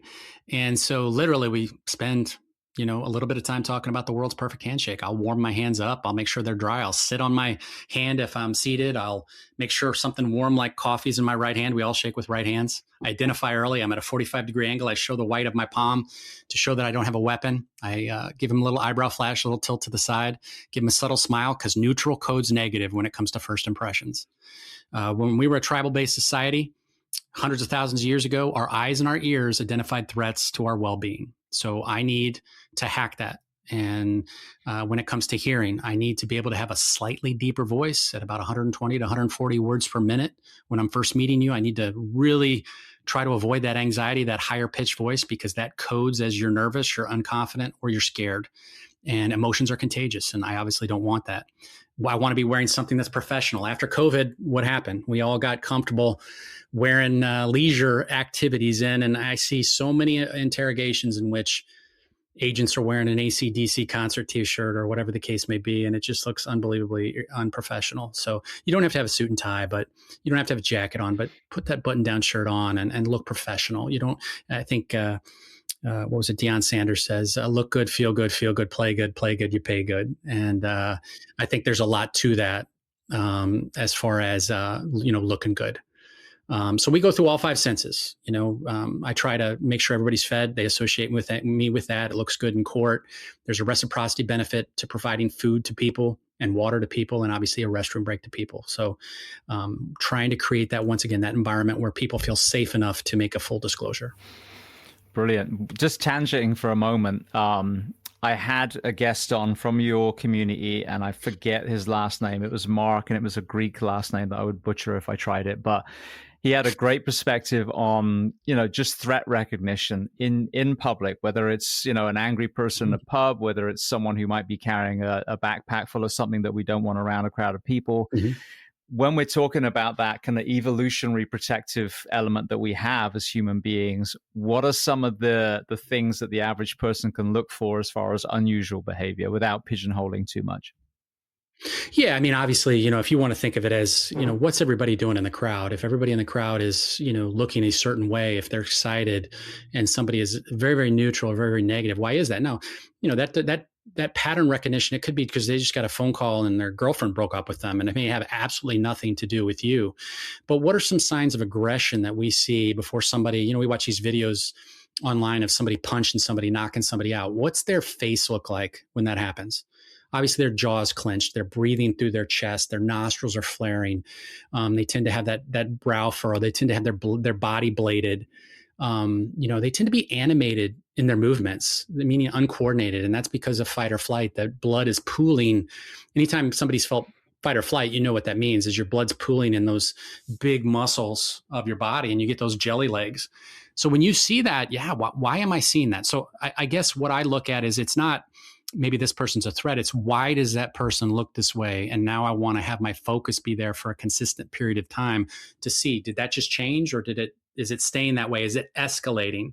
So, those are, as far as pre-attack indicators, that's something that you're going to look at, because obviously if we can stop it before it happens, that's a win. What about, because we obviously have, sadly, issues as far as violence in our schools, some of the domestic terrorism. What about the person in the crowd? As far as what you're looking for? Yeah, so now rather than directed at you specifically in that clenched jaw and that aggression, now it's just something on a train, in a stadium. Yeah. Yeah, it's tough because if you watch some of these videos, right, you see these people that didn't really display too much, and then all of a sudden they act, and then they almost revert back to that. If you see that attack in Charlotte on the train, that individual wasn't displaying too much as far as pre-attack indicators. He acted and he just pretty much went back to chilling. I don't know if there's mental health issues there or not, but that one's very, very hard to display. But I would say consistency of behavior. If very rarely do people go from 0 to 60. You don't see people laugh and then cry. You just don't see the barometer switch that much. So what I'm going to do is I'm going to look and see what's that baseline behavior. And then all of a sudden, was there a sudden change and what brought that on? When you look at personal safety, when you look at things in crowd, a lot of times these things happen in transitional areas, where you park your car, when you're going into your house. It's very rarely happening when you're in transit. So that's when your antenna needs to go up, is the arrivals, the departures, when we're moving, towards an entrance and towards a departure, because people know you're going to be there. So, and there's a lot of activity, there's a lot of movement, there's a lot of things going on. So people can kind of get lost in the wash, so to speak. So someone in a crowd, they're going to stand out. So a lot of times that's maybe not when they would act. Whereas when you see a rope line, there's a lot of activity. So that's something you'd be more concerned about. It's funny because you're absolutely right. There's videos we were watching and there was no signs, but you'll see all these guys on Instagram do these videos about how that person got stabbed. And if they just didn't do this thing, it's like, no, they were just sitting on a bus, crazy. For Christ's sake. There's a certain point. They're minding their own business. And you can't live like that. You can't live ultra vigilant. You would go insane, right? You shouldn't have to be like that on a bus thinking, hey, somebody's going to stab me in the neck. But unfortunately, we live in a dangerous world. So yeah, if I'm going to sit facing the door, there's certain things that we all do in emergency services. We tend to, where we sit somewhere, and are we armed? Are we not armed? Where's the exits? Those are easy things that we all want to do. But too many times we let our guard down when we're walking to our car. We walk aimlessly to our car. We don't walk confidently. And especially, and this is not just a female thing, but I say this to women's groups all the time, is how you walk confidently. If a tiger, a lion, or a human who's wanting to victimize somebody, if they're looking at a threat, what are they looking at? They're looking for the wounded gazelle or the one that's disoriented or lost. And so if you look like you know where you're going and you're walking there with a purpose, they tend to say, all right, I'm not going to mess with that. I've heard that even from law enforcement. A lot of my friends who are, brown, black belts in jiu-jitsu, they're in great shape. They're the ones that have the lowest reports of hands-on, because these criminals are looking at them going, 100%. I'm not going to fuck with that guy. But then you have they see the cauliflower ear, or they just see the command presence. What is command presence? I don't mean that. Sometimes that's misstated. The confidence. They see the distance between somebody's earlobe and their shoulder. They see the separation in their shoulders because somebody's just comfortable. My professor, Gibson Sa, he came from Brazil at 18, was a world champion at 18, he's won multiple world championships. He's a very, very large man. I don't know if he's ever gotten in a fight because he just walks away, right? What's the greatest self-defense thing that you can do? You use your feet and you walk away, because even when you win, you lose. You might get sued. You never know. When your chin goes from here to here, you go to sleep. I don't care who you are. I'm a brown belt in jiu-jitsu, but if somebody catches you, you're going to go to sleep and bad things are going to happen. So I always want to avoid a confrontation, but also you want to be confident. And if every law enforcement official should be a blue belt. When I help teach the beginners class at our gym, and we had a law enforcement officer come in, and larger guy, but was trying to pick up jiu-jitsu, and he was having these problems with handcuffing. He's like, Brad, I tried the Kimura here and I'm getting stuck here. And so we worked on it, and we repped it and we repped it and we repped it. And one of the most proudest moments was the next week he came in and he said that same exact thing happened. Guy was going for his gun. He used that Kimura and he was able to put handcuffs on it, and he did it confidently, and he didn't have to go down his tool belt and either tase the guy, or he might not have been able to tase him. It may have resulted in a fatal confrontation, and he may have got hurt. And that, to me, was that confidence he had. He said, Brad, man, before my heart rate was going to be like 120, 130. I'm fighting, I'm doing this, I'm using too much muscle. He goes, we repped it 20, 30 times. And he goes, my heart rate was probably 80, and I was very controlled. And that's what every law enforcement officer needs, is that you see a lot of officer-involved shootings where it starts off 2-1, whatever the case may be, and they can't keep that person down. They can't get those handcuffs on. And then it turns into something else where deadly force is used. And a lot of times that doesn't have to be the case. So we spend so much time on the range, and we don't spend time in communication. We don't spend time in jiu-jitsu. Is that, to me, even just a blue belt in jiu-jitsu is a superpower against an untrained person. 100%. Just with minimal training. Absolutely. What about chokes? This is always an interesting conversation, but especially with someone who's well versed in jiu-jitsu. I'm a blue belt. I think I've got 3 stripes now or something. And I'm a neck hunter. It's just I've got long, skinny arms. Absolutely. I find myself guillotining a lot. And here's the thing. Look, I got a bigger neck, but James, I don't know how many pounds I got on you. I probably got 60 pounds on you. But my neck, if you get it, it doesn't matter that I have a weight advantage. When I don't have blood, oxygenated blood going to my brain, I stop doing what I'm doing and I make poor decisions, and my hands go from hurting you to try to getting this off. And you know what they're not reaching for? They're not reaching for your tool belt. They're not reaching for your gun. They're trying to do self-preservation. And so the problem of not having rear naked chokes is I've probably been choked 10,000 times, and it works. I've probably choked 10,000 times and it works. Not one time did I have a heart attack. Okay. But the problem is you have untrained people, maybe multiple people. You do have compression on them, maybe at other parts of their body.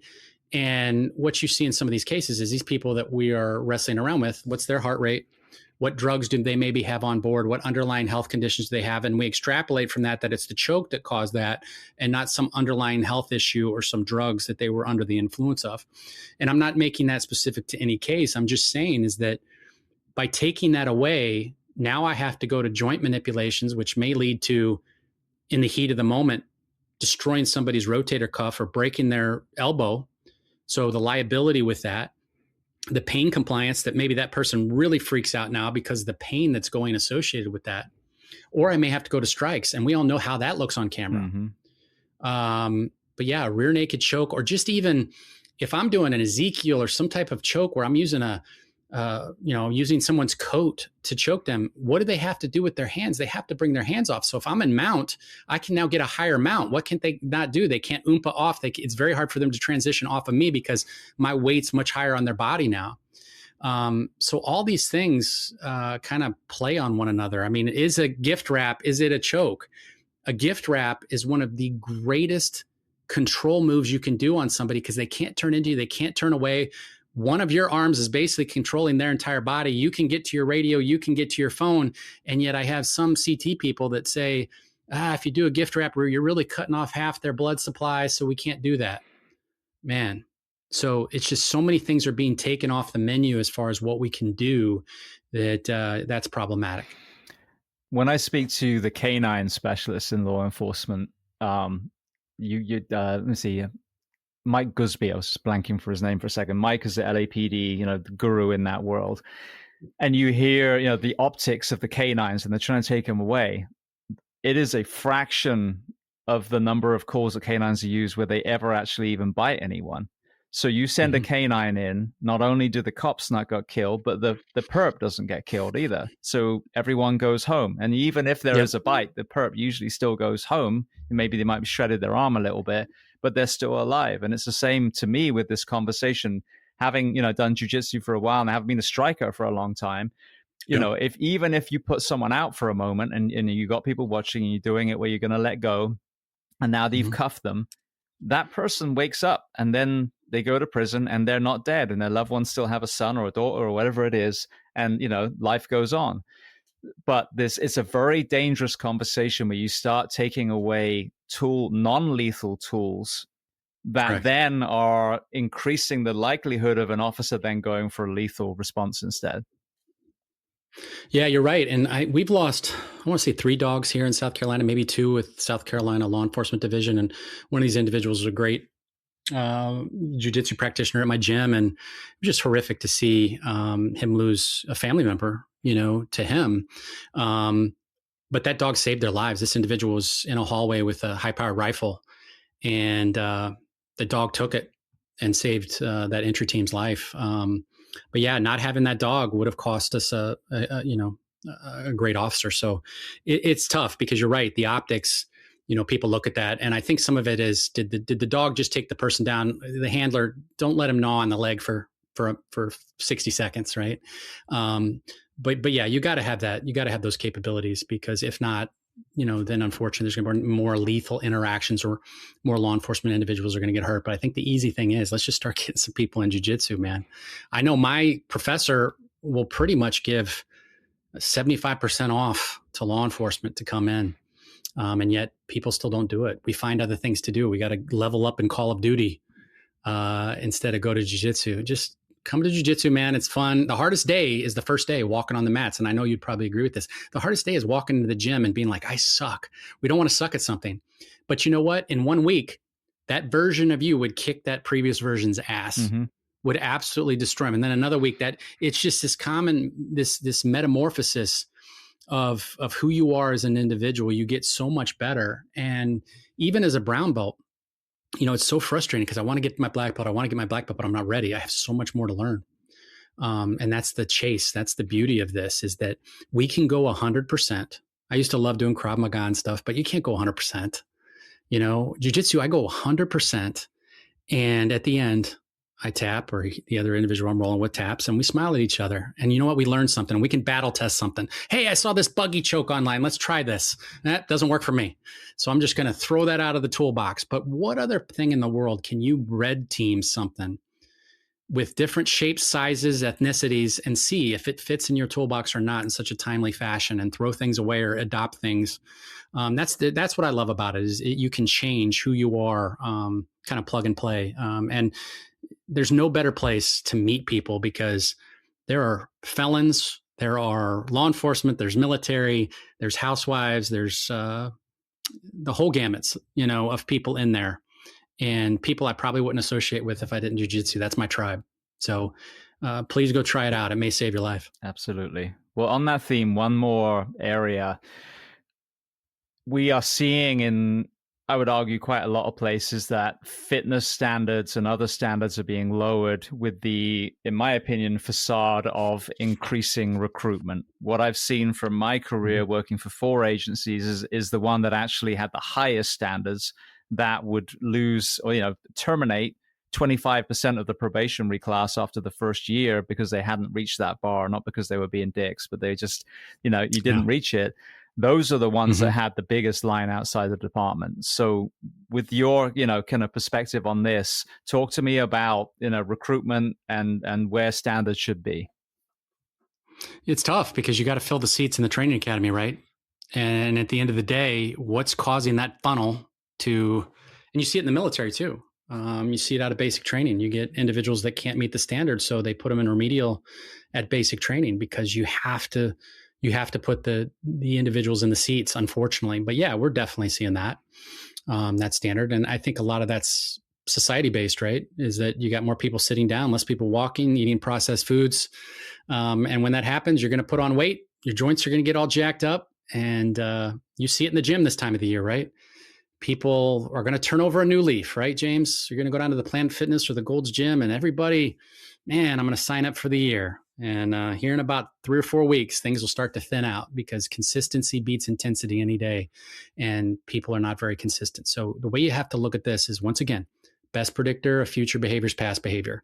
If you have a 25-year-old applicant that's morbidly obese, that's running a whatever 1.5 mile time and can't do a pull-up, are they going to be able to turn their life around and be like David Goggins and, all of a sudden they're a Navy SEAL? Chances are. That's why we love those redemption stories, right? That's why we love when we do see a story like a David Goggins or whatever, but very rarely do you see that. That's the exception to the rule. So as an organization, you got to sit there and make decisions on who do you want representing you? What do you want these people to look like representing your organization? And when there's a foot chase and after 80 meters, this person can't breathe, and on the radio, they sound like they're about to fall over, how do you remediate that? That's a problem. But, at the end of the day, you've got to have the streets patrolled. You have to have people in the firehouse, and you've got to have seats in basic training. So I don't know what the answer is. Maybe some of these GLP 1s, 2s, and 3s that are coming down the pipeline, people can take the retatrutide and, it'll be the magic drug so that you can just eat whatever you want. I don't know. But maybe there'll be a magic pill in the future. Yeah, I doubt it, because even if you lose the body weight, you still haven't learned what it's like to actually work out. So it's Absolutely. horrible. You're correct. Yeah, I mean, from my profession, I know, because we're seeing it happen now, is that, our work weeks have devolved to the point where, as I mentioned earlier, we're just losing people left, right, and center. And now there's a progressive movement to shorten the work week to fill all these vacant spots, and therefore give these men and women the rest and recovery and the environment to forge performance and go home to their families. Law enforcement, obviously, I think there needs to be also an element of support again, and training, and getting, reversing this kind of anti-police element. But nationally, I couldn't agree more. We spend 20% of our GDP on healthcare. So I'm not, I don't think in a year you've just removed food dyes from it, cuts it. Like, we have an, obesity epidemic. No. 70. Red dye, whatever, is not going to change No. everything. You're correct. So 73% of the nation is overweight or obese, of which I think 43 is clinically obese. So if that's not front and center of whatever political party's in power at that moment, then that's what we need to, that's the revolution we should be having is the mental health and the physical health of this country. We turn that around, we would free up so many funds to support fire, law enforcement, education, etc. No, you're 100% dialed in on that. It's just getting people to get off the couch is the hard part, right? They have to want to do it. And unfortunately, people have gotten comfortable being comfortable. Absolutely. All right. Well, we kind of hit the first benchmark of the book. Next one, using all your senses to build trust and influence. Yeah. So, I already talked about sight. We already talked about hearing. As far as when I meet people, I'm going to have a little bit of a deeper tone to avoid that. When first chase somebody got involved in and they get on the rover and they sound like the 12-year-old version of themselves. That's just higher pitched voice carried further into the fields and forests to summon help in a tribal culture. And we identify it as that, like that person's stressed out, right? So we try to hack that a little bit. Slowing down helps, but also deepening that tone helps. Smell. Look, my son, he's in college now, but when he was in high school, he was using Axe body spray as a shower, deodorant, whatever. Like your scent really should never factor into that equation. Scents are important. I've had people in an interrogation room before, almost at that breaking moment, and they're like, man, this smells like jail. Because it did. The interrogation room smelled like stale cigarettes and urine, right? And that caused them to say, you know what, I want to talk to my lawyer. So I'm not saying we should put a Glade, plug in every interrogation room, but smell matters. And there's a lot of research associated with that. Touch, I'm a big fan of it. Haptics is important. Obviously, that's why we're shaking hands to start and finish, but also a little hand on someone's shoulder every once in a while. That connection. We got to be careful in today's culture because people misread things. And sometimes we're socially awkward and don't have the emotional intelligence to understand when's the right time and when's the right place to use it. But it can be very, very effective. And then when it comes to emotional regulation, before I go into a big event, I'm going to make sure that my headspace is right. I'm going to make sure I've eaten, I've had something to drink. I've got that good night's sleep. I'm wearing that comfortable but professional clothing. I've done the vocal warm up. I've got a little app on my phone. It just takes me 10 minutes to do a couple tongue twisters and some stuff with my lungs. It's like a free app. I mean, there's no reason not to download it, but it gives you a little bit more vocal range when you're talking to somebody. It lets you, because I may talk to somebody for 2, 3, 4, 5 hours potentially. So I want to prepare for that. And then I want to have things ready for them. Food, water, whatever. When they come in, I can get that reciprocity by providing them those things. So that's what it is as far as getting in the right headspace. What's the name of the app you use? I think it's Vocal AI is what I use. I know there's a ton of them. I've tried several. This one's pretty slick. They do have a paid version as well, but I just use the free version. I get a lot out of it. Brilliant. All right. The next part, timing, mindset, influence, and listening.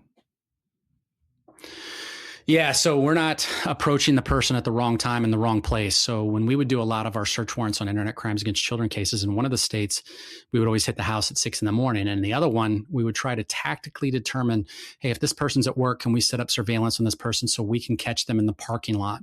And when we hit people in the morning, the kids are there, their spouse is there. They have a little fight or flight dump when they get woken up. I'm sure if you're in the firehouse and that call comes on at 4 a.m, it takes you a little bit to kind of get your situational awareness. Plus it's dangerous. People get woken up, we all have weapons in the United States. We got more weapons than we do people. So that can be a problem. So, I have to then kind of work to separate the person I'm talking to away from, because privacy is so important. It's that like confessional, right? They're going to be a little hesitant talking around their kids and their wife about something that's so personal in nature. What I found is when we would do these afternoon search warrants where we would pick up the person coming home from work or whatever, we could say, look, you know what? We approached you in this manner strategically because we're going to let you tell your wife, we're going to let you tell your kids. It comes off as respectful, and that's what it's all about. It's all about respecting every human being that we talk to. So the timing is very, very important. If I'm going to go ask for a raise or I'm going to go ask for a new position, I'm not going to do it at 8:45 when my boss, when he or she just got into work, they got emails to check. They're not into this. Or I'm not going to do that at 4:30 either when they're like trying to come up with dinner plans with their spouse. So there's that 10 and 2. Those tend to be the good times to have that timing of those difficult conversations. Beautiful. And the last one, how to spot lies and elicit the truth. Yeah. So spotting lies, we haven't talked about this. So the key for me is we suck at this. And then we're going to talk about incremental change. Anybody on a TikTok that says this is 100%, they're lying to you, just skip it. All right. But if we could get you 10 or 15% headed in the right direction, I mean, you get lied to 20 times a day. So that may help you quite a bit. Most of them are very innocuous. But the way I look at it is this. Let's start first with omission is the number one way people lie to you. And it's them telling a story, and they can take you wherever they want to take you, and they can lie with anywhere in that story. We have to do open-ended questions. It's important, but that's where people lie to you very, very easily. So let me say this. James, do you have anybody that tells tall tales about their bench press totals, their luck with the ladies, their salary, what cars they own, their hunting, fishing exploits? Do you know anybody like that? I'm sure I do. I don't seek them out too much, but yeah, I'm sure. Sure. Well, let's say they're telling you a tall tale, and you don't want to be disrespectful. You don't want to call them out. You don't want to call them a liar, but they're telling you, you know what? I caught 47 peacock bass when I was down at the whatever. They're talking about some fishing exploits. And you're like, I don't think Bob's much of a fisher. And there's no way he caught 47 of them. And they weren't this big, right? The way you get around that is you let them tell their tall tale, and then you put the dog on the leash and you put a yes or no question. You say, hey, Bob, man, you caught 47 fish. Here's what's going to happen. Now he's got to make a choice. The spotlight's on him. You've made it into a yes or no question. And what typically will happen is they will say, man, I don't know how many it was, but it was a lot. All right. Why did they do that? Because they know it wasn't 47. But by them saying it was a lot, now they're hedging their bets. They're not getting that adrenaline release. The spotlight's subtly off them. So turning everything into a yes or no question at some point is very, very helpful because you're forcing something. You may be also forcing the next thing, a delay. So when I get a yes, yes, yes, no, no, no, and that's the typical pattern, but it goes yes, yes, no. And there's that subtle delay. And now it's also not a no with an exclamation point. It's a no with a question mark. If I ask my daughter, did you clean your room? Yes. That's not an exclamation point. I'll just say, okay, so that's a no. Yeah. Or lying specifically. Did you get your homework done? I got my math homework done. Okay, what other homework do you have? My biology homework. LY statements, usually, normally, typically. That's usually when usual, normal, and typical didn't happen. Whatever they just said, when I go to the gym, I usually go there for 3 hours. Okay, well, you didn't go there for 3 hours this time. Why did they put usual in there? There's a problem with that. Shaking the head yes while they say no, or nodding the head no when they say yes. It's really hard to do, and when it happens, it's ask the question again. Put a red flag next to that. So those are some common things that we see: delay, equivocation, exclusive qualifiers, the mismatch between the spoken word and the body language. Body language is terrible for detecting deception. It's usually discomfort. But when it's the yes, no contradiction, that's when the congruence isn't there. That's something that we really, really highly look at. So we've determined, hey, they haven't been honest with us. Then we move on to how we get the truth. And that's when I kind of use that buddy methodology that I kind of used with the Harry S. Truman, where I blame, I understand, diminish impact, tell them a story that somewhat relates to that, and focus on their whys, and that usually will open up the what for us. Totally going out left field again with this question, but how have we got to a point where it is acceptable for our politicians to lie, yet every other avenue we are held to such staunch truth when it comes to, true leadership? Our politicians are our citizens. So, sadly, that's what we've all devolved to. But without getting into specifics, I'll just go no comment on that one. Okay. All righty. Well, for people listening then, let's get to the book first. Where can they find the book, and when can they find the book? Yeah, February 17th. So I don't know when the episode will drop, but yeah, a couple weeks, I think 27 days from this taping. So I'm excited. BradleyBeeler.com. Barnes & Noble, Books A Million, and then most people buy their books now on Amazon. So it's all on there already. You can pre-order it. But yeah, and I on Instagram at Brad Beeler 1865, also the same moniker on LinkedIn. I try to put a lot of content on Instagram just to help, and anybody can feel free to connect me, direct message me, anything. If I can help you in any way or point you in the right direction, I'd be absolutely happy to. Brilliant. Well, a few closing questions for you. The first one I love to ask, is there a book or are there books written by other people that you love to recommend? Yeah. It can be related to our conversation today or completely unrelated. Yeah, I love Spy the Lie, great book. I also like What Everybody Is Saying by Joe Navarro. Those are two very, very good books. I've got them over here. Cues by Vanessa Van Edwards is excellent. And that's about first impressions, body language, how to make yourself more charismatic in all your interactions, which can help anybody. So those are three really good books that I like. And I'm probably missing a couple off the top of my head. But as far as universal books that almost anybody could benefit from, those are three definitely. Excellent. What about films, documentaries, TV shows that you love? Man, I hit The Americans like once a year and I roll through it. And then Homeland. Just literally once a year, I'll probably hit that. And then every other year, I watch all 5 seasons of The Wire just because it's the greatest show ever made. It really is. I literally was only introduced to it. I mean, people have mentioned it on here in the past, and I finally, it clicked, and I went and found it on HBO. So well done. Yeah.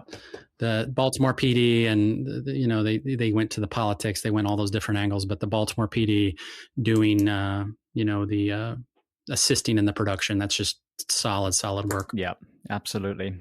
All right. Well, the next question, is there a person that you recommend to come on this podcast as a guest to speak to the first responders, military, and associated professions of the world? Wow. That's great. I somebody that helped me a lot, and I'd reach out to Dr. Stacy with Obsidian Forensics. She works with the Washington Internet Crimes Against Children, and I'll give you that information. But she really helped me with the mental health aspect of dealing with these types of offenders, pedophiles, hebephiles. Hebephiles are people that offend from post-puberty, but that can't legally give consent. That's really most of the people that we deal with, that 12 to 15-year-old offender range. So she really, really helped me deal with that and came up with some strategies. So I think she'd be great on the show talking mental health issues, those types of things. So yeah, that'd be banger guest for you. Brilliant. We'll have to make that happen then. Thank you. Sure. All right. Well, then the last question before we just reiterate where everyone can find you. What do you do to decompress? Choke people out. Me too. Smother them. Murder yoga. I love that name. Yeah, murder yoga. That's it. All right. Well, then, so you mentioned, the book is coming out next month then. So let's just kind of underline one more time, the website and then the social media handle. Yep.